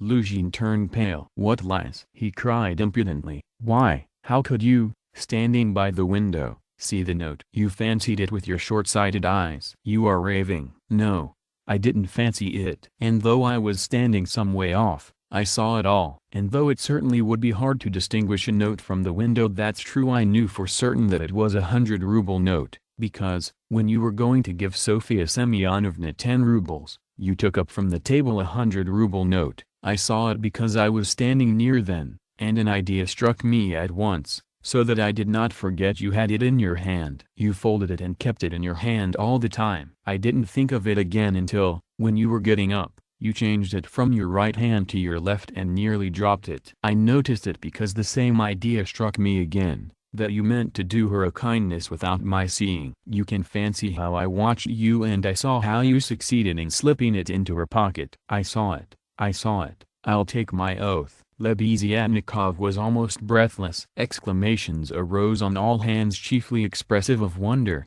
but some were menacing in tone. They all crowded round Pyotr Petrovitch. Katerina Ivanovna flew to Lebeziatnikov. I was mistaken in you. Protect her. You are the only one to take her part. She is an orphan. God has sent you. Katerina Ivanovna, hardly knowing what she was doing, sank on her knees before him. A pack of nonsense, yelled Luzhin, roused to fury. It's all nonsense you've been talking. An idea struck you, you didn't think, you noticed what does it amount to? So I gave it to her on the sly on purpose. What for? With what object? What have I to do with this? What for? That's what I can't understand, but that what I am telling you is the fact, that's certain. So far from my being mistaken, you infamous criminal man, I remember how, on account of it, a question occurred to me at once. Just when I was thanking you and pressing your hand. What made you put it secretly in her pocket? Why you did it secretly, I mean. Could it be simply to conceal it from me, knowing that my convictions are opposed to yours and that I do not approve of private benevolence,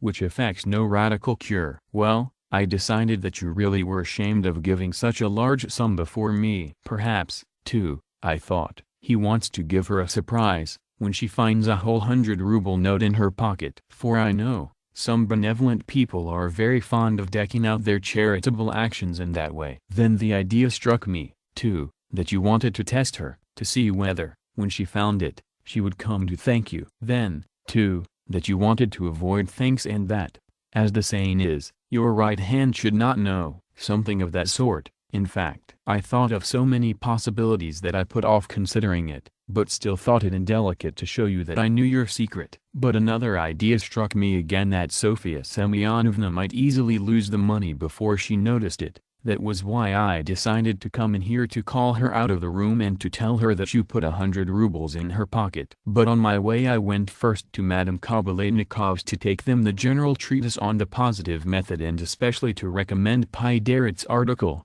and also Wagner's. Then I come on here, and what a state of things I find. Now could I have all these ideas and reflections if I had not seen you put the 100-ruble note in her pocket? When Lebeziatnikov finished his long-winded harangue with the logical deduction at the end, he was quite tired, and the perspiration streamed from his face. He could not, alas, even express himself correctly in Russian, though he knew no other language, so that he was quite exhausted, almost emaciated after this heroic exploit. But his speech produced a powerful effect. He had spoken with such vehemence, with such conviction, that everyone obviously believed him. Pyotr Petrovitch felt that things were going badly with him. What is it to do with me if silly ideas did occur to you? He shouted. That's no evidence. You may have dreamt it, that's all. And I tell you, you are lying, sir. You are lying and slandering from some spite against me, simply from pique, because I did not agree with your free-thinking, godless, social propositions. But this retort did not benefit Pyotr Petrovitch. Murmurs of disapproval were heard on all sides. "Ah, that's your line now, is it?" cried Lebeziatnikov. "That's nonsense. Call the police and I'll take my oath." "There's only one thing I can't understand. What made him risk such a contemptible action?" "Oh, pitiful, despicable man. I can explain why he risked such an action, and if necessary, I, too, will swear to it," Raskolnikov said at last in a firm voice, and he stepped forward.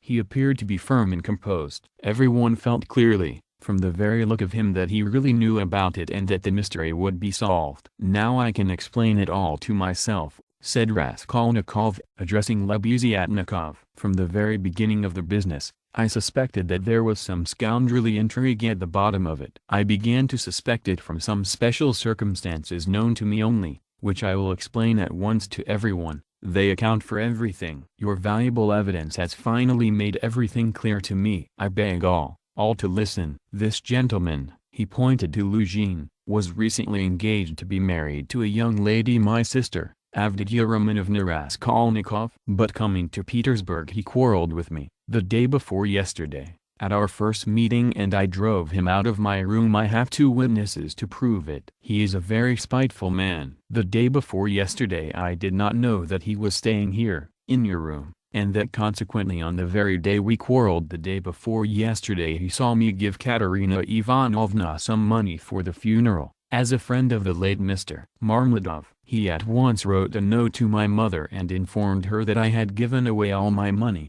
not to Katerina Ivanovna but to Sofia Semyonovna, and referred in a most contemptible way to the character of Sofia Semyonovna, that is, hinted at the character of my attitude to Sofia Semyonovna. All this, you understand, was with the object of dividing me from my mother and sister, by insinuating that I was squandering on unworthy objects the money which they had sent me and which was all they had. Yesterday evening, before my mother and sister and in his presence, I declared that I had given the money to Katerina Ivanovna for the funeral and not to Sofia Semyonovna, and that I had no acquaintance with Sofia Semyonovna and had never seen her before. Indeed, at the same time I added that he, Pyotr Petrovitch Luzhin, with all his virtues, was not worth Sofia Semyonovna's little finger, though he spoke so ill of her. To his question, would I let Sofia Semyonovna sit down beside my sister, I answered that I had already done so that day. Irritated that my mother and sister were unwilling to quarrel with me at his insinuations, he gradually began being unpardonably rude to them. A final rupture took place and he was turned out of the house. All this happened yesterday evening. Now I beg your special attention.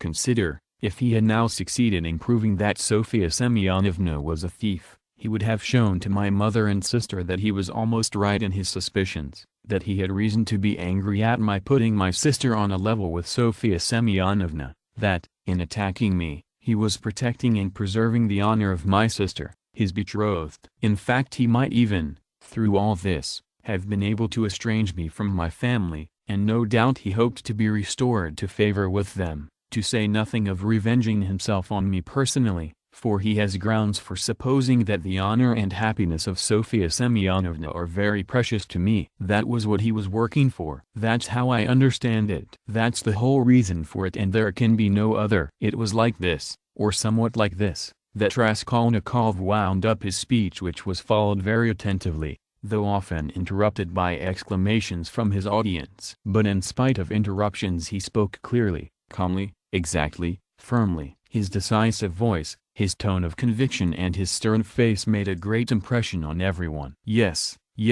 that's it, Lebeziatnikov assented gleefully. That must be it, for he asked me, as soon as Sofia Semyonovna came into our room, whether you were here, whether I had seen you among Katerina Ivanovna's guests. He called me aside to the window and asked me in secret. It was essential for him that you should be here. That's it. Luzhin smiled contemptuously and did not speak. But he was very pale. He seemed to be deliberating on some means of escape. Perhaps he would have been glad to give up everything and get away, but at the moment this was scarcely possible. It would have implied admitting the truth of the accusations brought against him. Moreover, the company, which had already been excited by drink, was now too much stirred to allow it. The commissariat clerk, though indeed he had not grasped the whole position, was shouting louder than anyone and was making some suggestions very unpleasant to Luzhin. But not all those present were drunk. Lodgers came in from all the rooms. The three Poles were tremendously excited and were continually shouting at him, "The pan is a lajdak," and muttering threats in Polish. Sonia had been listening with strained attention, though she too seemed unable to grasp it all. She seemed as though she had just returned to consciousness. She did not take her eyes off Raskolnikov, feeling that all her safety lay in him. Katerina Ivanovna breathed hard and painfully and seemed fearfully exhausted. Amalia Ivanovna stood looking more stupid than anyone, with her mouth wide open, unable to make out what had happened. She only saw that Pyotr Petrovitch had somehow come to grief. Raskolnikov was attempting to speak again, but they did not let him. Everyone was crowding round Luzhin with threats and shouts of abuse. But Pyotr Petrovitch was not intimidated. Seeing that his accusation of Sonia had completely failed, he had recourse to insolence. "Allow me, gentlemen, allow me. Don't squeeze, let me pass," he said, making his way through the crowd. "And no threats, if you please. I assure you it will be useless, you will gain nothing by it. On the contrary, you'll have to answer, gentlemen, for violently obstructing the course of justice. The thief has been more than unmasked, and I shall prosecute. Our judges are not so blind and not so drunk, and will not believe the testimony of two notorious infidels, agitators, and atheists, who accuse me from motives of personal revenge which they are foolish enough to admit. Yes, allow me to pass. Don't let me find a trace of you in my room. Kindly leave at once, and everything is at an end between us. When I think of the trouble I've been taking, the way I've been expounding all this fortnight, I told you myself today that I was going, when you tried to keep me. Now I will simply add that you are a fool. I advise you to see a doctor for your brains and your short sight. Let me pass, gentlemen." He forced his way through. But the commissariat clerk was unwilling to let him off so easily. He picked up a glass from the table, brandished it in the air and flung it at Pyotr Petrovitch. But the glass flew straight at Amalia Ivanovna. She screamed, and the clerk, overbalancing, fell heavily under the table. Pyotr Petrovitch made his way to his room and half an hour later had left the house. Sonia, timid by nature, had felt before that day that she could be ill-treated more easily than anyone, and that she could be wronged with impunity. Yet till that moment she had fancied that she might escape misfortune by care, gentleness and submissiveness before everyone. Her disappointment was too great. She could, of course, bear with patience and almost without murmur anything, even this. But for the first minute she felt it too bitter. In spite of her triumph and her justification when her first terror and stupefaction had passed and she could understand it all clearly, the feeling of her helplessness and of the wrong done to her made her heart throb with anguish and she was overcome with hysterical weeping. At last, unable to bear any more, she rushed out of the room and ran home, almost immediately after Luzhin's departure. When amidst loud laughter the glass flew at Amalia Ivanovna, it was more than the landlady could endure. With a shriek she rushed like a fury at Katerina Ivanovna, considering her to blame for everything. "Out of my lodgings at once. Quick march!" And with these words she began snatching up everything she could lay her hands on that belonged to Katerina Ivanovna, and throwing it on the floor. Katerina Ivanovna, pale, almost fainting, and gasping for breath, jumped up from the bed where she had sunk in exhaustion and darted at Amalia Ivanovna. But the battle was too unequal. The landlady waved her away like a feather. "What? As though that godless calumny was not enough, this vile creature attacks me. What? On the day of my husband's funeral I am turned out of my lodging. After eating my bread and salt she turns me into the street, with my orphans. Where am I to go?" wailed the poor woman, sobbing and gasping. "Good God!" she cried with flashing eyes, "is there no justice upon earth? Whom should you protect if not us orphans?" "We shall see. There is law and justice on earth. There is. I will find it. Wait a bit, godless creature. Polenka, stay with the children. I'll come back. Wait for me. If you have to wait in the street, we will see whether there is justice on earth." And throwing over her head that green shawl which Marmeladov had mentioned to Raskolnikov, Katerina Ivanovna squeezed her way through the disorderly and drunken crowd of lodgers who still filled the room, and, wailing and tearful, she ran into the street with a vague intention of going at once somewhere to find justice. Polka with the 2 little ones in her arms crouched, terrified, on the trunk in the corner of the room, where she waited trembling for her mother to come back. Amalia Ivanovna raged about the room, shrieking, lamenting and throwing everything she came across on the floor. The lodgers talked incoherently, some commented to the best of their ability on what had happened, others quarreled and swore at one another, while others struck up a song. "Now it's time for me to go," thought Raskolnikov. "Well, Sofia Semyonovna, we shall see what you'll say now," and he set off in the direction of Sonia's lodgings. Chapter 4. Raskolnikov had been a vigorous and active champion of Sonia against Luzhin, although he had such a load of horror and anguish in his own heart. But having gone through so much in the morning, he found a sort of relief in a change of sensations, apart from the strong personal feeling which impelled him to defend Sonia. He was agitated too, especially at some moments, by the thought of his approaching interview with Sonia. He had to tell her who had killed Lizaveta. He knew the terrible suffering it would be to him and, as it were, brushed away the thought of it. So when he cried as he left Katerina Ivanovna's, "Well, Sofia Semyonovna, we shall see what you'll say now," he was still superficially excited, still vigorous and defiant from his triumph over Luzhin. But, strange to say, by the time he reached Sonia's lodging, he felt a sudden impotence and fear. He stood still in hesitation at the door, asking himself the strange question, must he tell her who killed Lizaveta? It was a strange question because he felt at the very time not only that he could not help telling her, but also that he could not put off the telling. He did not yet know why it must be so, he only felt it, and the agonizing sense of his impotence before the inevitable almost crushed him. To cut short his hesitation and suffering, he quickly opened the door and looked at Sonia from the doorway. She was sitting with her elbows on the table and her face in her hands, but seeing Raskolnikov she got up at once and came to meet him as though she were expecting him.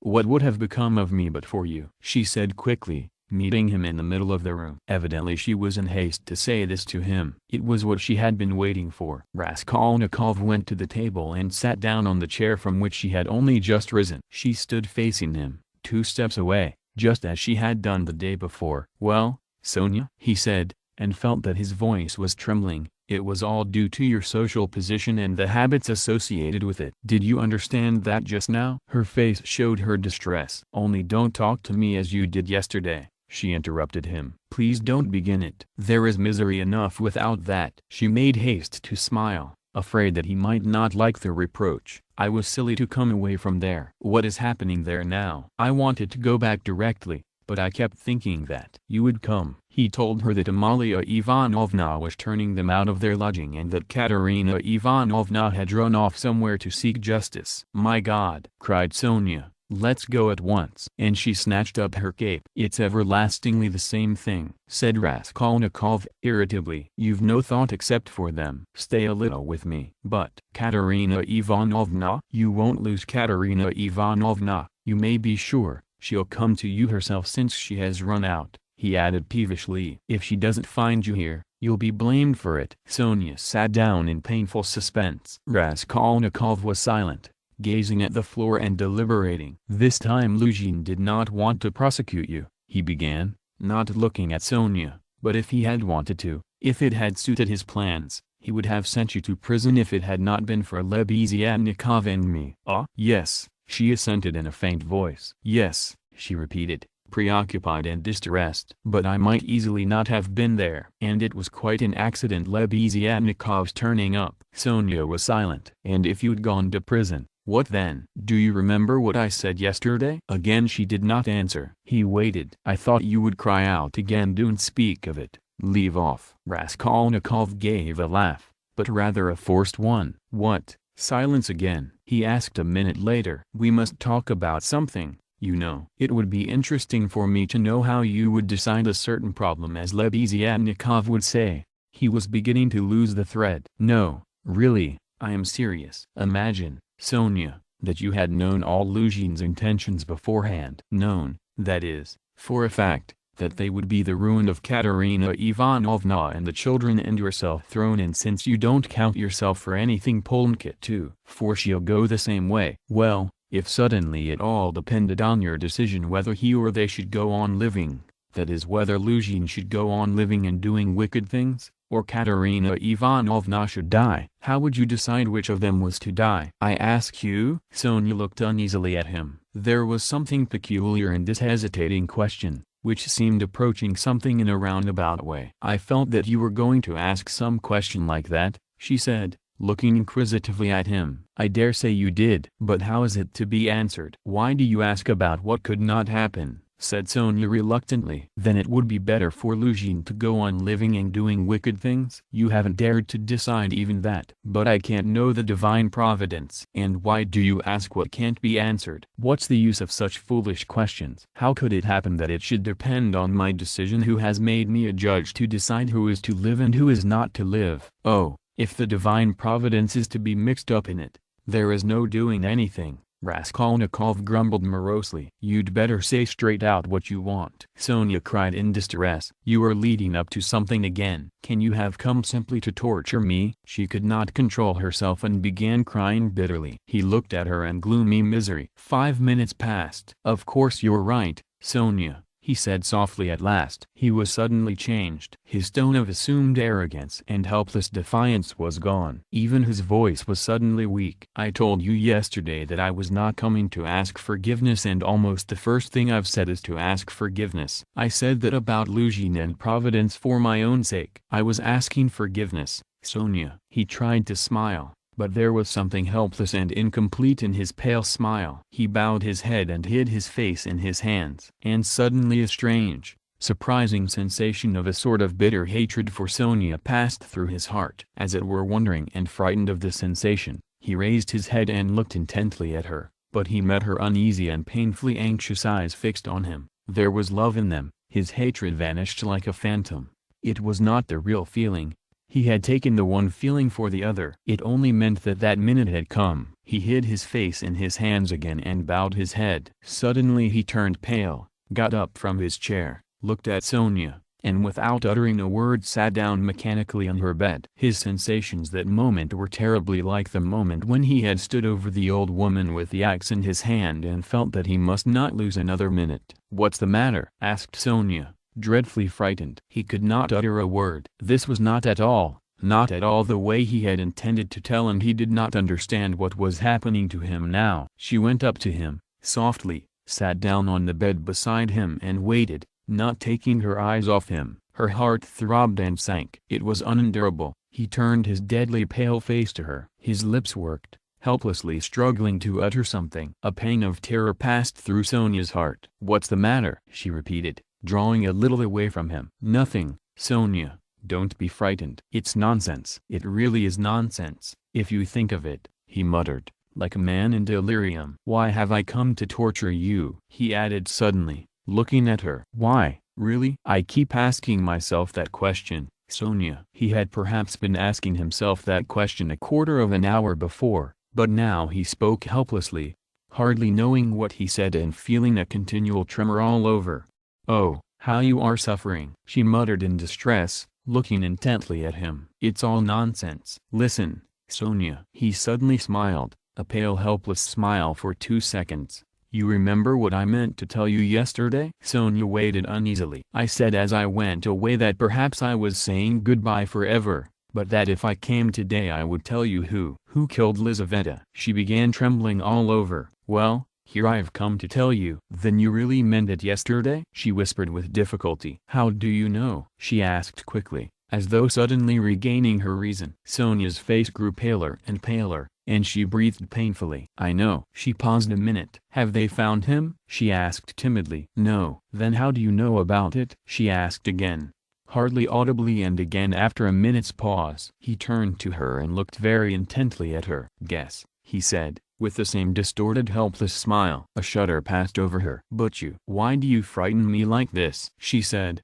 smiling like a child. "I must be a great friend of his." "Since I know," Raskolnikov went on, still gazing into her face, as though he could not turn his eyes away. He did not mean to kill that Lizaveta. He killed her accidentally. He meant to kill the old woman when she was alone and he went there. And then Lizaveta came in. He killed her too. Another awful moment passed. Both still gazed at one another. You can't guess, then? He asked suddenly, feeling as though he were flinging himself down from a steeple. And no, whispered Sonia. Take a good look. As soon as he had said this again, the same familiar sensation froze his heart. He looked at her and all at once seemed to see in her face the face of Lizaveta. He remembered clearly the expression in Lizaveta's face, when he approached her with the axe and she stepped back to the wall, putting out her hand, with childish terror in her face, looking as little children do when they begin to be frightened of something, looking intently and uneasily at what frightens them,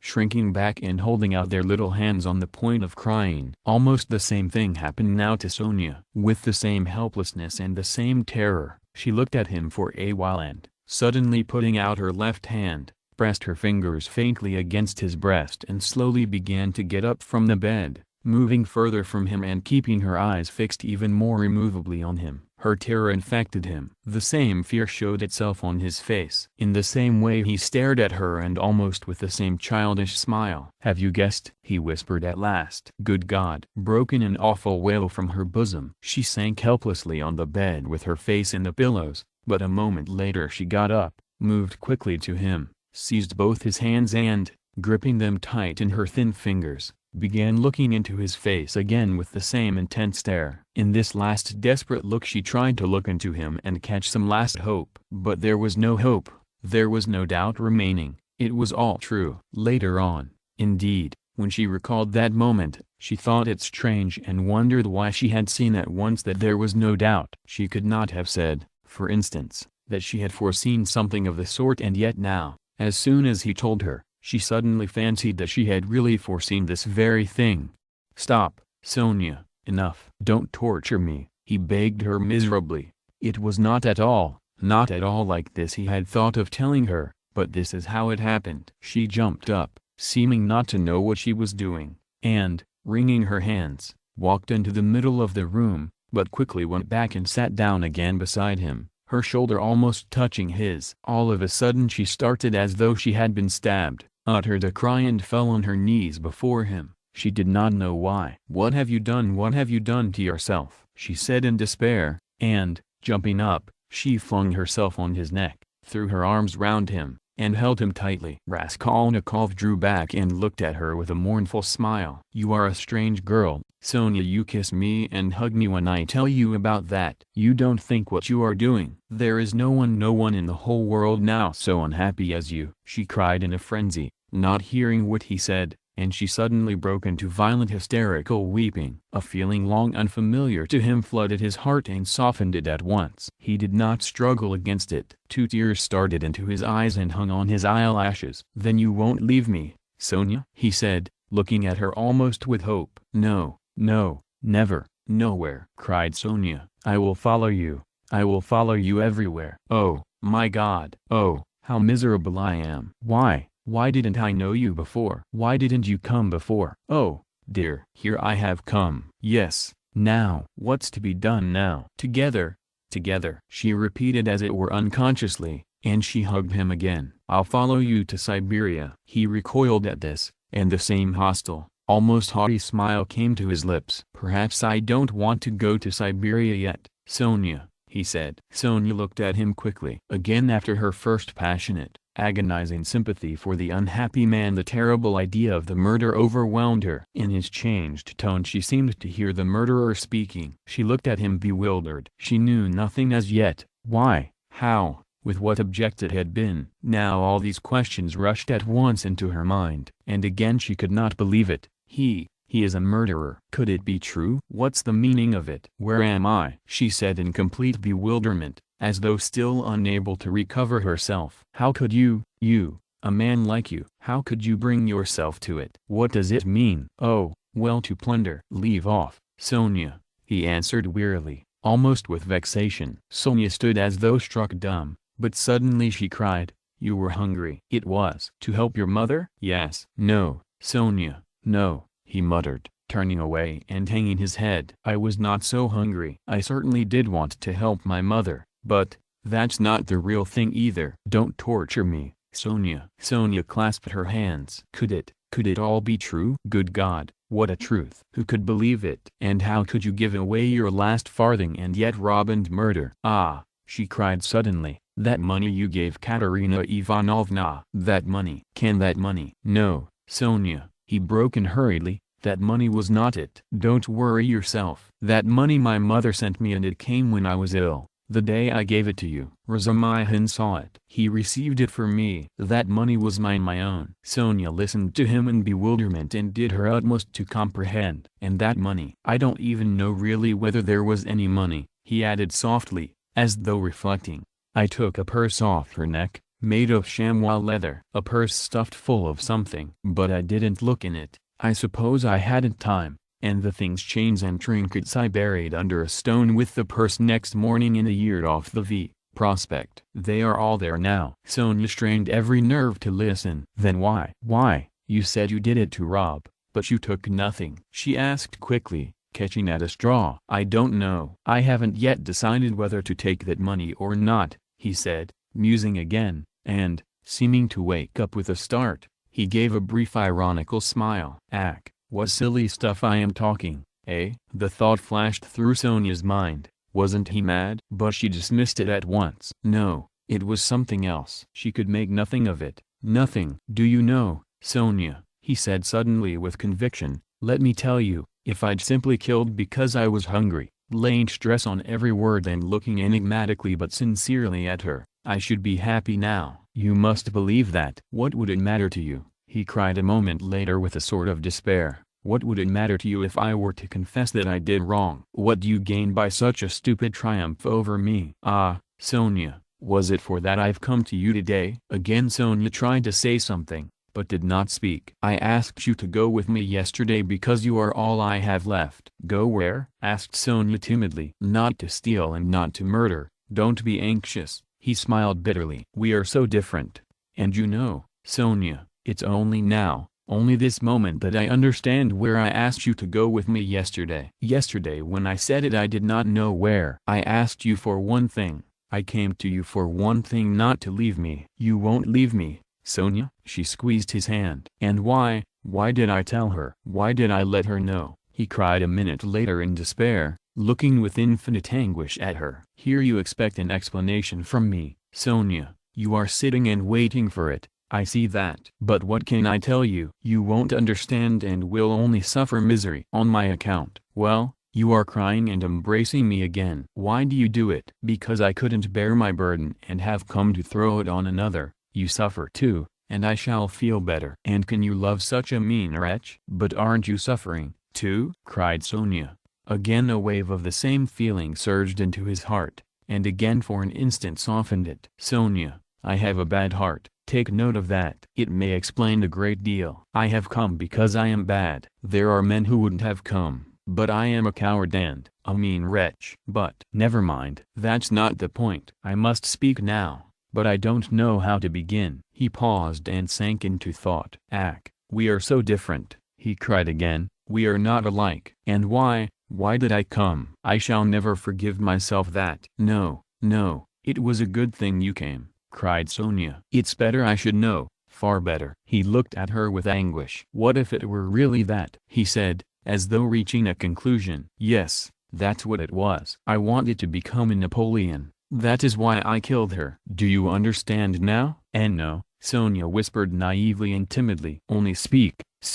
I shall understand. I shall understand in myself. She kept begging him. You'll understand? Very well, we shall see. He paused and was for some time lost in meditation. It was like this. I asked myself one day this question: what if Napoleon, for instance, had happened to be in my place, and if he had not had Toulon nor Egypt nor the passage of Montana Blanc to begin his career with, but instead of all those picturesque and monumental things, there had simply been some ridiculous old hag, a pawnbroker, who had to be murdered to get money from her trunk, for his career, you understand. Well, would he have brought himself to that if there had been no other means? Wouldn't he have felt a pang at its being so far from monumental and sinful? 2? Well, I must tell you that I worried myself fearfully over that question, so that I was awfully ashamed when I guessed at last, all of a sudden, somehow, that it would not have given him the least pang, that it would not even have struck him that it was not monumental, that he would not have seen that there was anything in it to pause over,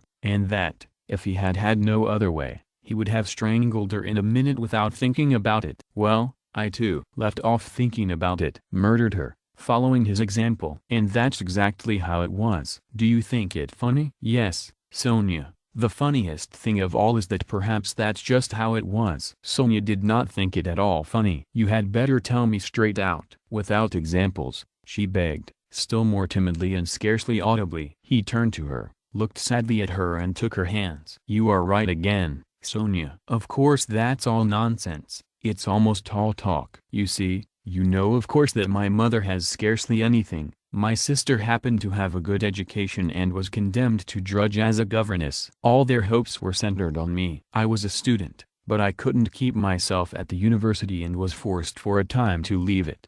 Even if I had lingered on like that, in 10 or 12 years I might, with luck, hope to be some sort of teacher or clerk with a salary of 1,000 rubles. He repeated it as though it were a lesson. And by that time my mother would be worn out with grief and anxiety, and I could not succeed in keeping her in comfort, while my sister might well have fared worse. And it's a hard thing to pass everything by all one's life, to turn one's back upon everything, to forget one's mother and decorously accept the insults inflicted on one's sister. Why should one, when one has buried them, to burden oneself with others' wife and children and to leave them again without a farthing? So I resolved to gain possession of the old woman's money and to use it for my first years without worrying my mother, to keep myself at the university and for a little while after leaving it, and to do this all on a broad, thorough scale, so as to build up a completely new career and enter upon a new life of independence. Well, that's all. Well, of course in killing the old woman I did wrong. Well,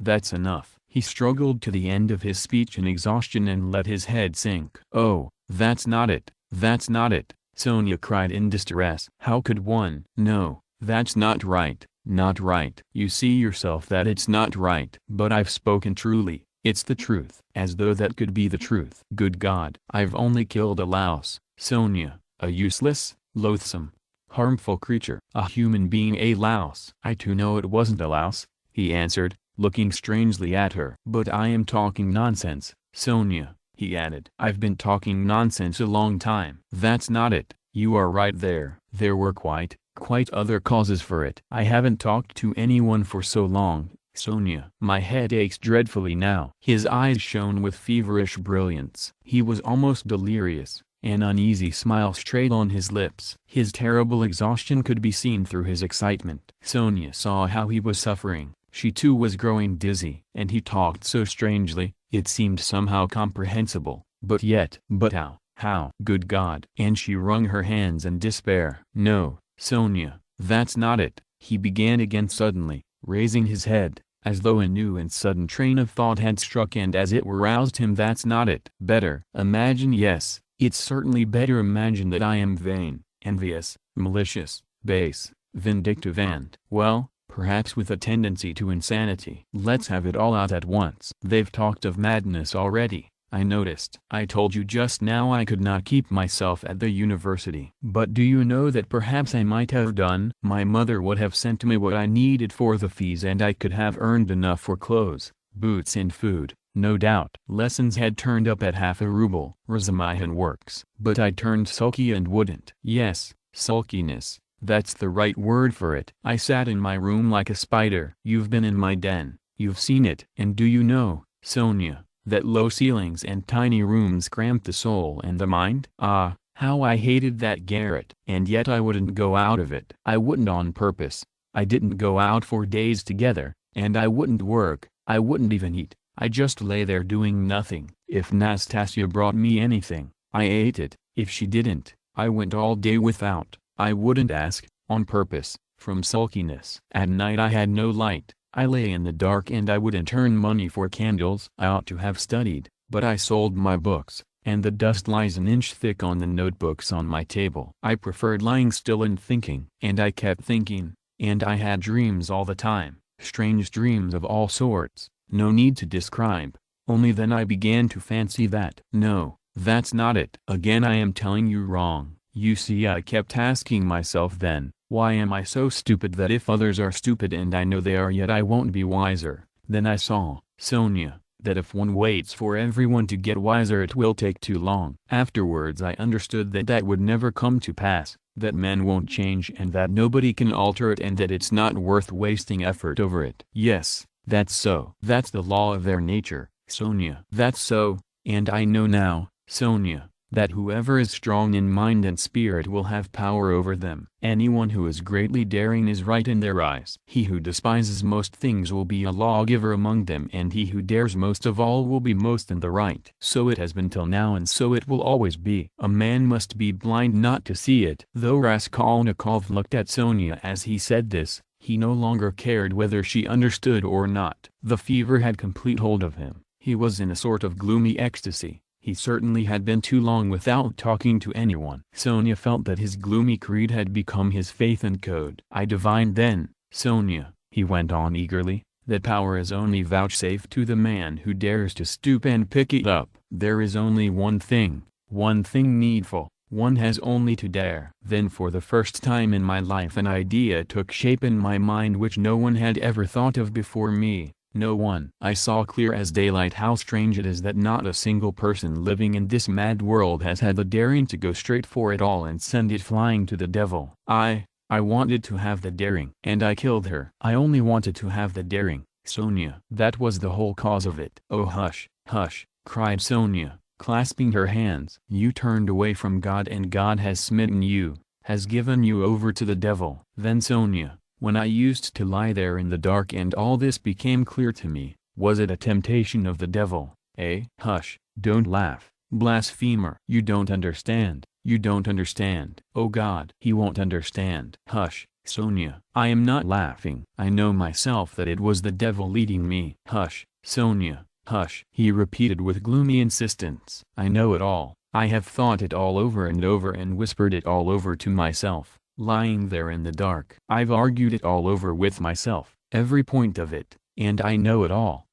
And how sick I was then of going over it all. I have kept wanting to forget it and make a new beginning, Sonia, and leave off thinking. And you don't suppose that I went into it headlong like a fool? I went into it like a wise man, and that was just my destruction. And you mustn't suppose that I didn't know, for instance, that if I began to question myself whether I had the right to gain power I certainly hadn't the right, or that if I asked myself whether a human being is a louse it proved that it wasn't so for me, though it might be for a man who would go straight to his goal without asking questions. If I worried myself all those days, wondering whether Napoleon would have done it or not, I felt clearly of course that I wasn't Napoleon. I had to endure all the agony of that battle of ideas, Sonia, and I longed to throw it off. I wanted to murder without casuistry, to murder for my own sake, for myself alone. I didn't want to lie about it even to myself. It wasn't to help my mother I did the murder. That's nonsense. I didn't do the murder to gain wealth and power and to become a benefactor of mankind.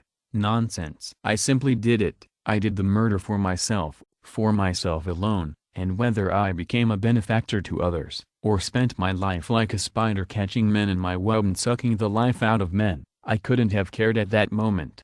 And it was not the money I wanted, Sonia. When I did it, it was not so much the money I wanted, but something else. I know it all now. Understand me. Perhaps I should never have committed a murder again. I wanted to find out something else. It was something else led me on. I wanted to find out then and quickly whether I was a louse like everybody else or a man. Whether I can step over barriers or not. Whether I dare stoop to pick up or not. Whether I am a trembling creature or whether I have the right to kill. Have the right to kill? Sonia clasped her hands.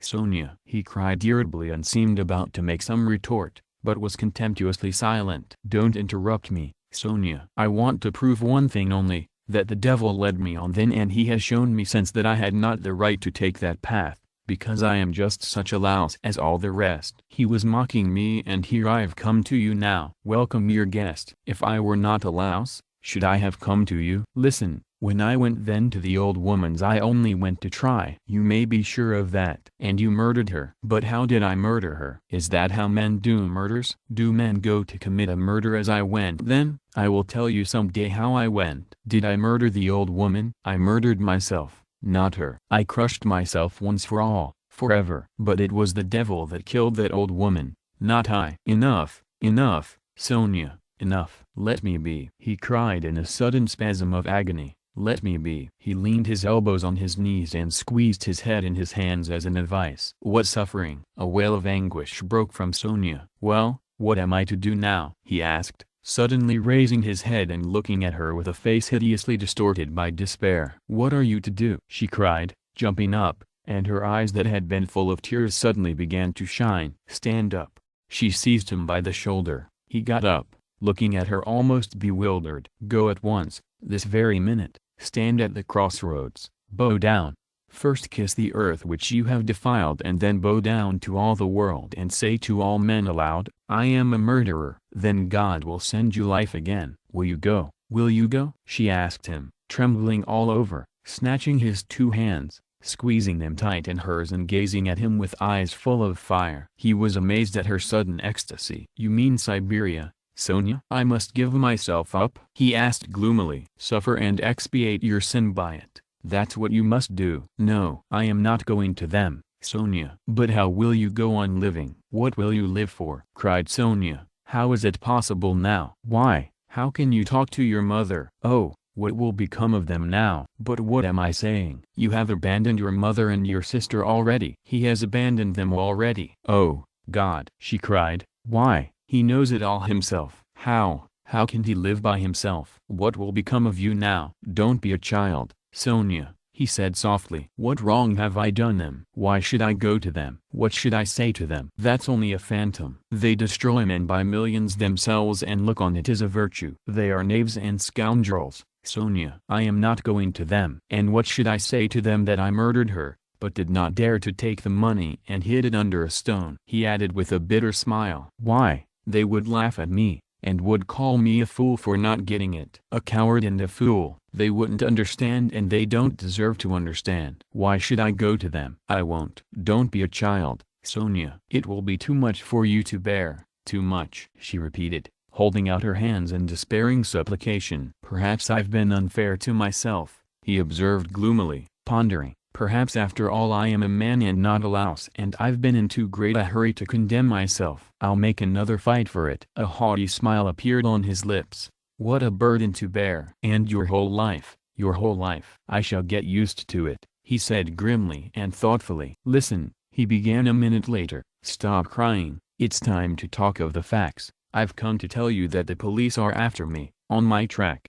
Sonia cried in terror. Well, why do you cry out? You want me to go to Siberia and now you are frightened? But let me tell you, I shall not give myself up. I shall make a struggle for it and they won't do anything to me. They've no real evidence. Yesterday I was in great danger and believed I was lost, but today things are going better. All the facts they know can be explained two ways. That's to say I can turn their accusations to my credit. Do you understand? And I shall. For I've learnt my lesson. But they will certainly arrest me. If it had not been for something that happened, they would have done so today for certain. Perhaps even now they will arrest me today. But that's no matter, Sonia. They'll let me out again. For there isn't any real proof against me, and there won't be. I give you my word for it. And they can't convict a man on what they have against me. Enough. I only tell you that you may know. I will try to manage somehow to put it to my mother and sister so that they won't be frightened. My sister's future is secure, however, now, I believe. And my mother's must be too. Well, that's all. Be careful, though. Will you come and see me in prison when I am there? Oh, I will.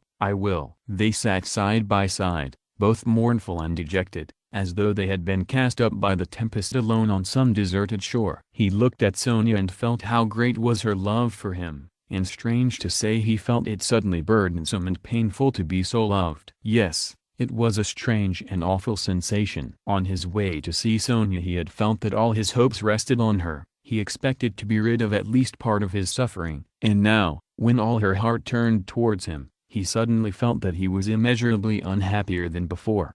Sonia, he said. "You'd better not come and see me when I am in prison." Sonia did not answer. She was crying. Several minutes passed. "Have you a cross on you?" she asked, as though suddenly thinking of it. He did not at first understand the question. "No, of course not." "Here, take this one, of cypress wood. I have another, a copper one that belonged to Lizaveta. I changed with Lizaveta. She gave me her cross and I gave her my little icon. I will wear Lizaveta's now and give you this. Take it." "It's mine. It's mine, you know," she begged him. "We will go to suffer together, and together we will bear our cross." "Give it to me," said Raskolnikov. He did not want to hurt her feelings, but immediately he drew back the hand he held out for the cross. "Not now, Sonia. Better later," he added to comfort her. "Yes, yes, better," she repeated with conviction. "When you go to meet your suffering, then put it on. You will come to me, I'll put it on you, we will pray and go together." At that moment someone knocked 3 times at the door. "Sofia Semyonovna,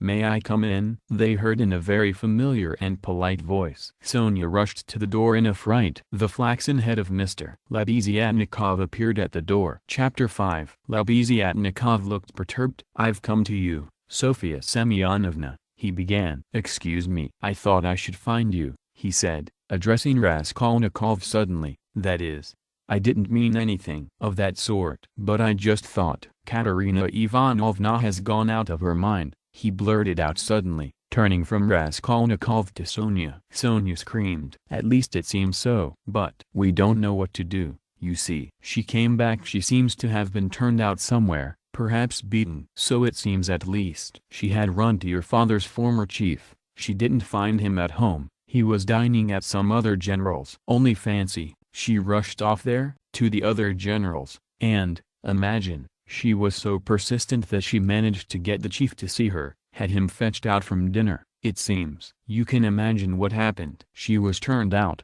of course, but, according to her own story, she abused him and threw something at him. One may well believe it. How it is she wasn't taken up, I can't understand. Now she is telling everyone, including Amalia Ivanovna, but it's difficult to understand her. She is screaming and flinging herself about. Oh yes, she shouts that since everyone has abandoned her, she will take the children and go into the street with a barrel organ, and the children will sing and dance, and she too, and collect money, and will go every day under the general's window to let everyone see well-born children, whose father was an official, begging in the street. She keeps beating the children and they are all crying. She is teaching Lida to sing My Village, the boy to dance, Polnka the same. She is tearing up all the clothes, and making them little caps like actors. She means to carry a tin basin and make it tinkle, instead of music. She won't listen to anything. Imagine the state of things. It's beyond anything. Lebeziatnikov would have gone on, but Sonia, who had heard him almost breathless, snatched up her cloak and hat, and ran out of the room, putting on her things as she went. Raskolnikov followed her and Lebeziatnikov came after him. "She has certainly gone mad," he said to Raskolnikov, as they went out into the street. "I didn't want to frighten Sofia Semyonovna, so I said it seemed like it, but there isn't a doubt of it. They say that in consumption the tubercles sometimes occur in the brain. It's a pity I know nothing of medicine." I did try to persuade her, but she wouldn't listen. "Did you talk to her about the tubercles?"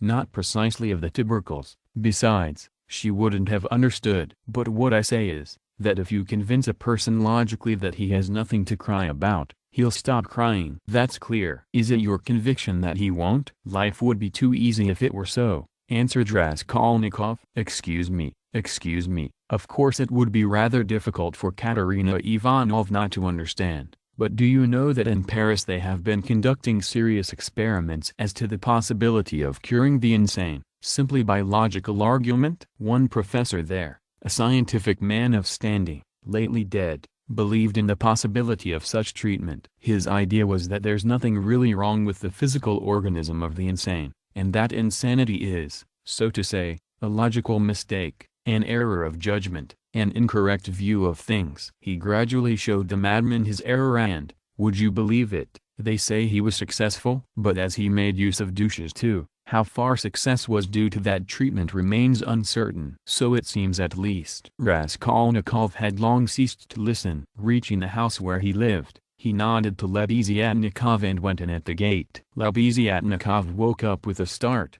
looked about him and hurried on. Raskolnikov went into his little room and stood still in the middle of it. Why had he come back here? He looked at the yellow and tattered paper, at the dust, at his sofa. From the yard came a loud continuous knocking. Someone seemed to be hammering. He went to the window, rose on tiptoe and looked out into the yard for a long time with an air of absorbed attention. But the yard was empty and he could not see who was hammering. In the house on the left he saw some open windows. On the windowsills were pots of sickly-looking geraniums. Linen was hung out of the windows. He knew it all by heart. He turned away and sat down on the sofa. Never had he felt himself so fearfully alone. Yes, he felt once more that he would perhaps come to hate Sonia, now that he had made her more miserable. Why had he gone to her to beg for her tears? What need had he to poison her life? Oh, the meanness of it. I will remain alone, he said resolutely, and she shall not come to the prison. 5 minutes later he raised his head with a strange smile. That was a strange thought. Perhaps it really would be better in Siberia, he thought suddenly. He could not have said how long he sat there with vague thoughts surging through his mind. All at once the door opened and Downia came in. At first she stood still and looked at him from the doorway,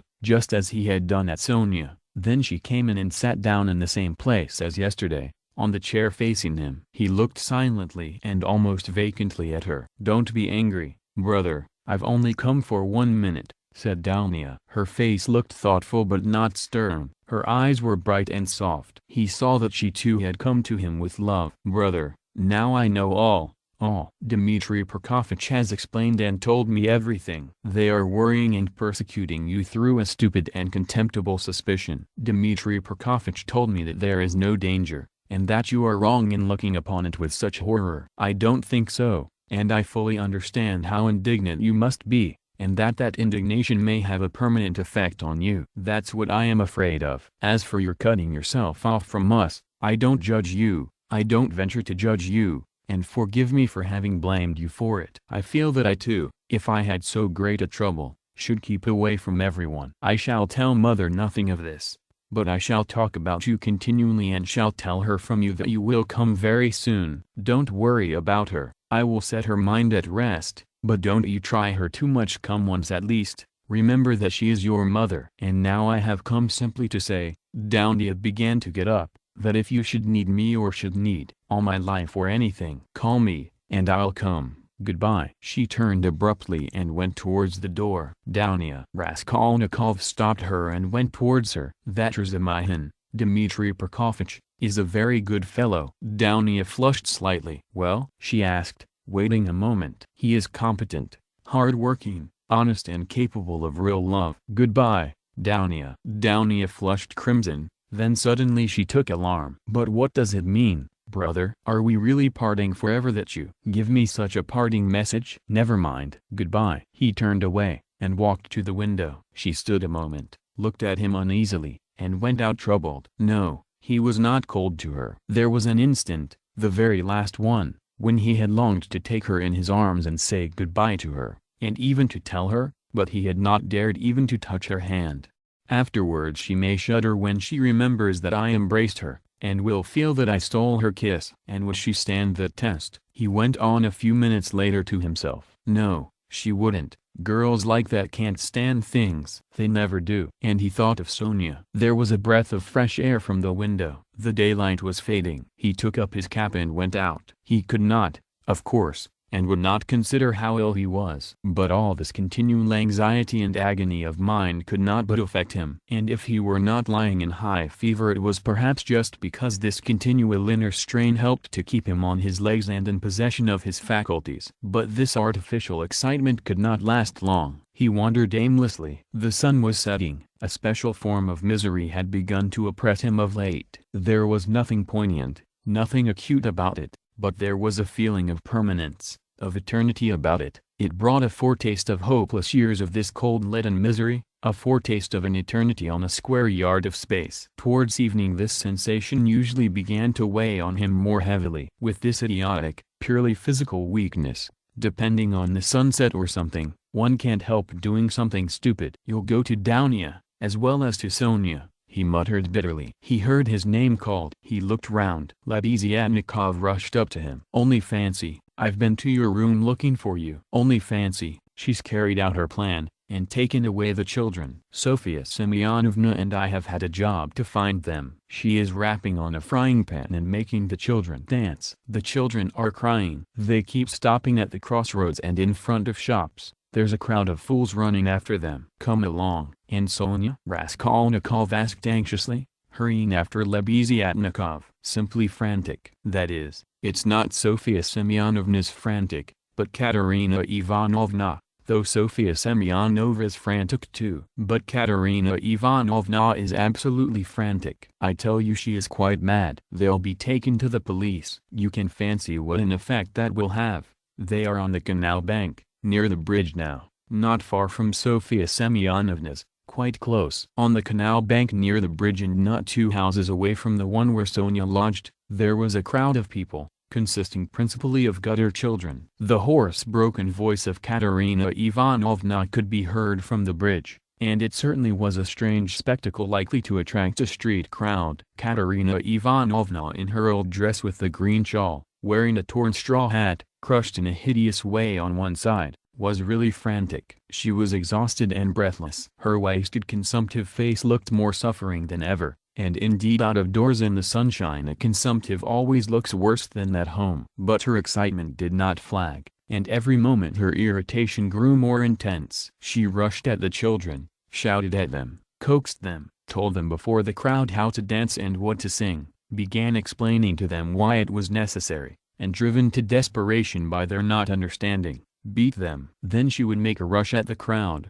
If she noticed any decently dressed person stopping to look, she immediately appealed to him to see what these children from a genteel, one may say aristocratic, house had been brought to. If she heard laughter or jeering in the crowd, she would rush at once at the scoffers and begin squabbling with them. Some people laughed, others shook their heads, but everyone felt curious at the sight of the madwoman with the frightened children. The frying pan of which Lebeziatnikov had spoken was not there, at least Raskolnikov did not see it. But instead of rapping on the pan, Katerina Ivanovna began clapping her wasted hands, when she made Lida and Kolya dance and Polka sing. She too joined in the singing, but broke down at the second note with a fearful cough, which made her curse in despair and even shed tears. What made her most furious was the weeping and terror of Kolya and Lida. Some effort had been made to dress the children up as street singers are dressed. The boy had on a turban made of something red and white to look like a Turk. There had been no costume for Lida.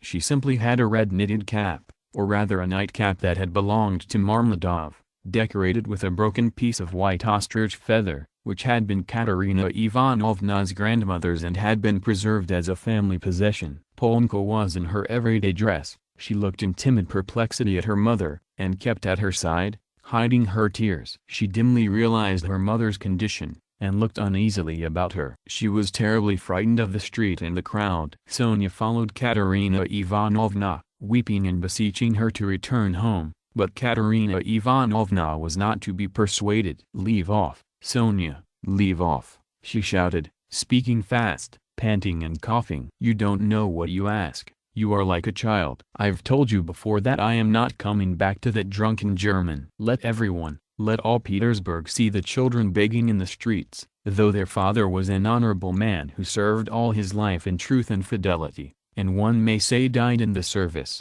Katerina Ivanovna had by now invented this fantastic story and thoroughly believed it. "Let that wretch of a general see it. And you are silly, Sonya. What have we to eat? Tell me that. We have worried you enough. I won't go on so." "Ah, Rodion Romanovich, is that you?" she cried, seeing Raskolnikov and rushing up to him. "Explain to this silly girl, please, that nothing better could be done. Even organ grinders earn their living, and everyone will see at once that we are different, that we are an honorable and bereaved family reduced to beggary. And that general will lose his post, you'll see. We shall perform under his windows every day, and if the Tsar drives by, I'll fall on my knees, put the children before me, show them to him, and say, 'Defend us, Father.' He is the father of the fatherless, he is merciful, he'll protect us, you'll see. And that wretch of a general, Lida, tenez-vous droit. Kolya, You'll dance again. Why are you whimpering? Whimpering again. What are you afraid of, stupid? Goodness, what am I to do with them,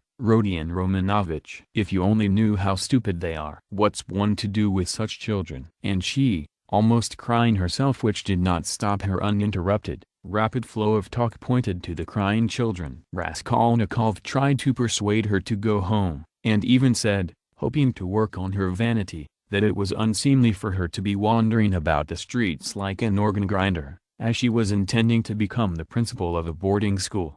A boarding school, ha ha ha. A castle in the air, cried Katerina Ivanovna, her laugh ending in a cough. No, Rodion Romanovich, that dream is over. All have forsaken us. And that general, you know, Rodion Romanovich, I threw an inkpot at him. It happened to be standing in the waiting room by the paper where you sign your name. I wrote my name, threw it at him and ran away. Oh, the scoundrels, the scoundrels. But enough of them. Now I'll provide for the children myself. I won't bow down to anybody. She has had to bear enough for us. She pointed to Sonia. Polenka, how much have you got? Show me. What? Only 2 farthings. Oh, the mean wretches. They give us nothing, only run after us, putting their tongues out. There, what is that blockhead laughing at? She pointed to a man in the crowd. It's all because Kolya here is so stupid. I have such a bother with him. What do you want, Polenka? Tell me in French. Parlez-moi français. Why, I've taught you. You know some phrases. Else how are you to show that you are of good family,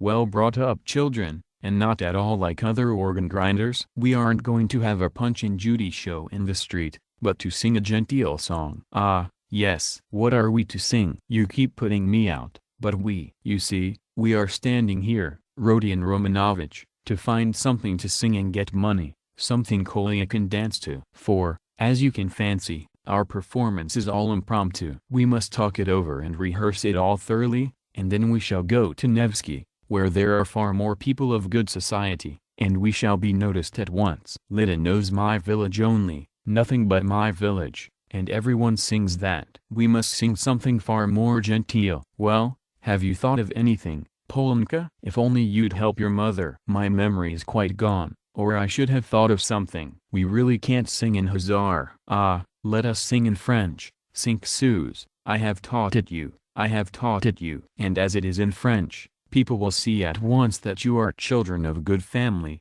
and that will be much more touching. You might sing Marlborough s'en va-t-il en guerre, for that's quite a child's song and is sung as a lullaby in all the aristocratic houses. Marlborough s'en va-t-il en guerre ni sait quand reviendra. She began singing. But no, better sing 5 sous. Now, Kolya, your hands on your hips, make haste, and you, Lida, keep turning the other way, and Polenka and I will sing and clap our hands. 5 sous, 5 sous pour monter notre ménage. Cough cough cough. Set your dress straight, Polenka, it slipped down on your shoulders, she observed, panting from coughing. Now it's particularly necessary to behave nicely and genteelly, that all may see that you are well-born children. I said at the time that the bodice should be cut longer, and made of 2 widths. It was your fault, Sonia, with your advice to make it shorter, and now you see the child is quite deformed by it. Why, you're all crying again. What's the matter, stupids? Come, Kolya, begin. Make haste, make haste. Oh, what an unbearable child. 5 sous, 5 sous. A policeman again. What do you want? A policeman was indeed forcing his way through the crowd. But at that moment a gentleman in civilian uniform and an overcoat, a solid-looking official of about 50 with a decoration on his neck, which delighted Katerina Ivanovna and had its effect on the policeman, approached and without a word handed her a green 3-ruble note. His face wore a look of genuine sympathy. Katerina Ivanovna took it and gave him a polite, even ceremonious, bow. I thank you, honored sir, she began loftily. The causes that have induced us, take the money, Polenka. You see, there are generous and honorable people who are ready to help a poor gentlewoman in distress. You see, honored sir, these orphans of good family, I might even say of aristocratic connections, and that wretch of a general sat eating grouse and stamped at my disturbing him. Your Excellency, I said, protect the orphans, for you knew my late husband, Semyon Zarovich, and on the very day of his death the basest of scoundrels slandered his only daughter. That policeman again. Protect me, she cried to the official. Why is that policeman edging up to me? We have only just run away from one of them. What do you want, fool? It's forbidden in the streets. You mustn't make a disturbance. It's you're making a disturbance. It's just the same as if I were grinding an organ. What business is it of yours? You have to get a license for an organ,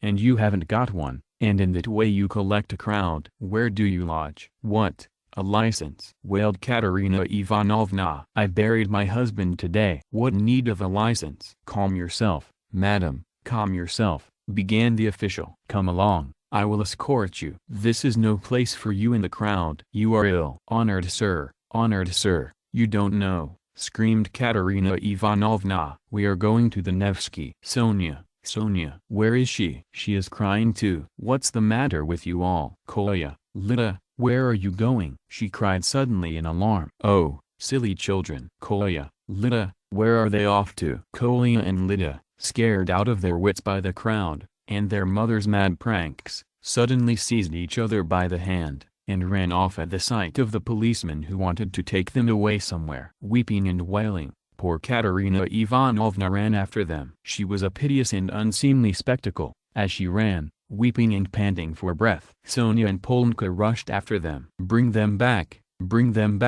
Sonia. Oh stupid, ungrateful children. Polonka, catch them. It's for your sakes. She stumbled as she ran and fell down. She's cut herself, she's bleeding. Oh, dear, cried Sonia, bending over her. All ran up and crowded around. Raskolnikov and Lebeziatnikov were the first at her side. The official too hastened up, and behind him the policeman, who muttered, "Bother," with a gesture of impatience, feeling that the job was going to be a troublesome one. Pass on, he said to the crowd that pressed forward. She's dying, someone shouted. She's gone out of her mind, said another. Lord have mercy upon us, said a woman, crossing herself. Have they caught the little girl and the boy? They're being brought back, the elder ones got them. Ah, the naughty imps. When they examined Katerina Ivanovna carefully, they saw that she had not cut herself against the stone, as Sonia thought, but that the blood that stained the pavement red was from her chest. I've seen that before, muttered the official to Raskolnikov and Lebeziatnikov. That's consumption. The blood flows and chokes the patient. I saw the same thing with a relative of my own not long ago, nearly a pint of blood, all in a minute. What's to be done though? She is dying. This way, to my room, Sonia implored. I live here. See, that house, the second from here. Come to me, make haste. She turned from one to the other. Send for the doctor. Oh, dear. Thanks to the official's efforts, this plan was adopted, the policeman even helping to carry Katerina Ivanovna. She was carried to Sonia's room, almost unconscious, and laid on the bed. The blood was still flowing, but she seemed to be coming to herself. Raskolnikov, Lebeziatnikov, and the official accompanied Sonia into the room and were followed by the policeman, who first drove back the crowd which followed to the very door. Polonka came in holding Kolya and Lida, who were trembling and weeping. Several persons came in too from the Kapernaumov's room. The landlord,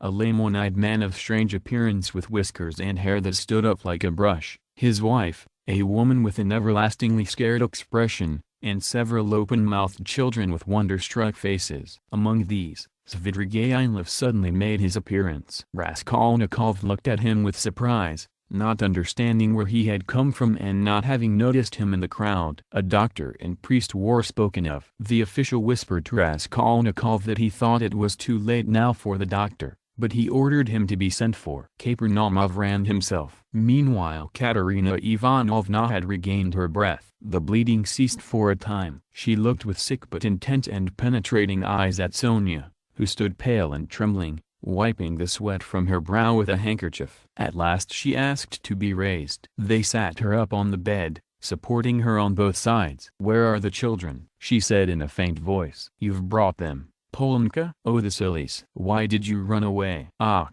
Once more her parched lips were covered with blood. She moved her eyes, looking about her. So that's how you live, Sonia. Never once have I been in your room. She looked at her with a face of suffering. We have been your ruin, Sonia. Polonka, Lida, Kolya, come here. Well, here they are, Sonia. Take them all. I hand them over to you. I've had enough. The ball is over. Cough. Lay me down, Let me die in peace. They laid her back on the pillow. What? The priest. I don't want him. You haven't got a ruble to spare. I have no sins. God must forgive me without that. He knows how I have suffered. And if he won't forgive me, I don't care. She sank more and more into uneasy delirium. At times she shuddered, turned her eyes from side to side, recognized everyone for a minute, but at once sank into delirium again. Her breathing was hoarse and difficult. There was a sort of rattle in her throat. I said to him, "Your Excellency," she ejaculated, gasping after each word. "That Amalia Ludwigovna, Lita, Kolya, hands on your hips. Make haste. Gliss, gliss. Podobask. Tap with your heels. Be a graceful child. Du hast diamond nunt perlen." What next? That's the thing to sing. Du hast die schönsten Augenmädchen. Was willst du mehr? What an idea. Was willst du mehr? What things the fool invents.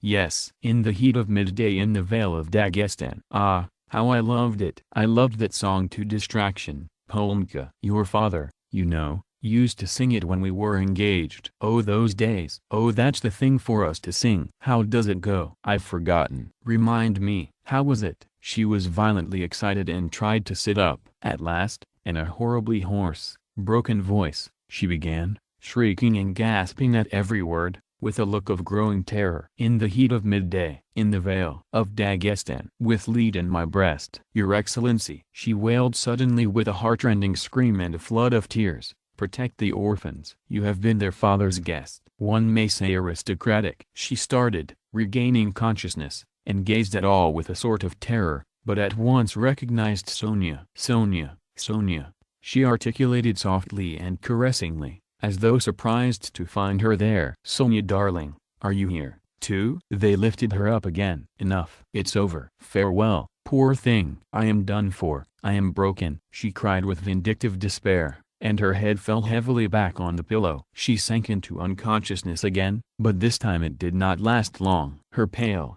yellow, wasted face dropped back, her mouth fell open, her leg moved convulsively, she gave a deep, deep sigh and died. Sonia fell upon her, flung her arms about her, and remained motionless with her head pressed to the dead woman's wasted bosom. Polka threw herself at her mother's feet, kissing them and weeping violently. Though Kolya and Lida did not understand what had happened, they had a feeling that it was something terrible. They put their hands on each other's little shoulders, stared straight at one another, and both at once opened their mouths and began screaming. They were both still in their fancy dress, one in a turban, the other in the cap with the ostrich feather. And how did the certificate of marriage come to be on the bed beside Katerina Ivanovna? It lay there by the pillow. Raskolnikov saw it. He walked away to the window. Lebeziatnikov skipped up to him. "She is dead," he said. "Rodion Romanovich, I must have 2 words with you," said Svidrigaïlov, coming up to them. Lebeziatnikov at once made room for him and delicately withdrew. Svidrigaïlov drew Raskolnikov further away. "I'll undertake all the arrangements,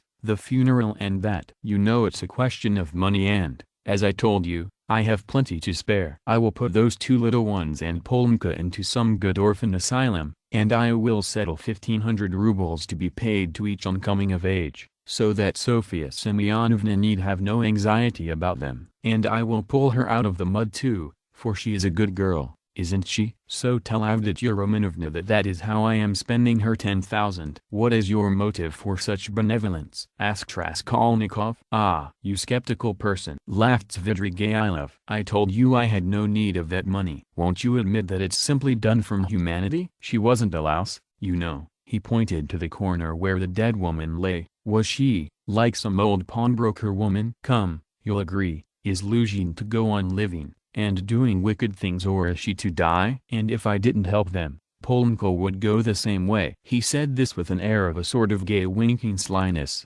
keeping his eyes fixed on Raskolnikov, who turned white and cold, hearing his own phrases, spoken to Sonia. He quickly stepped back and looked wildly at Svidrigaïlov. "How do you know?" he whispered, hardly able to breathe. "Why, I lodge here at Madame Rislich's, the other side of the wall. Here is Kapernaumov, and there lives Madame Rislich, an old and devoted friend of mine. I am a neighbor." "You?" "Yes," continued Svidrigaïlov, shaking with laughter. "I assure you on my honor, dear Rodion Romanovich, that you have interested me enormously. I told you we should become friends. I foretold it. Well, here we have. And you will see what an accommodating person I am. You'll see that you can get on with me.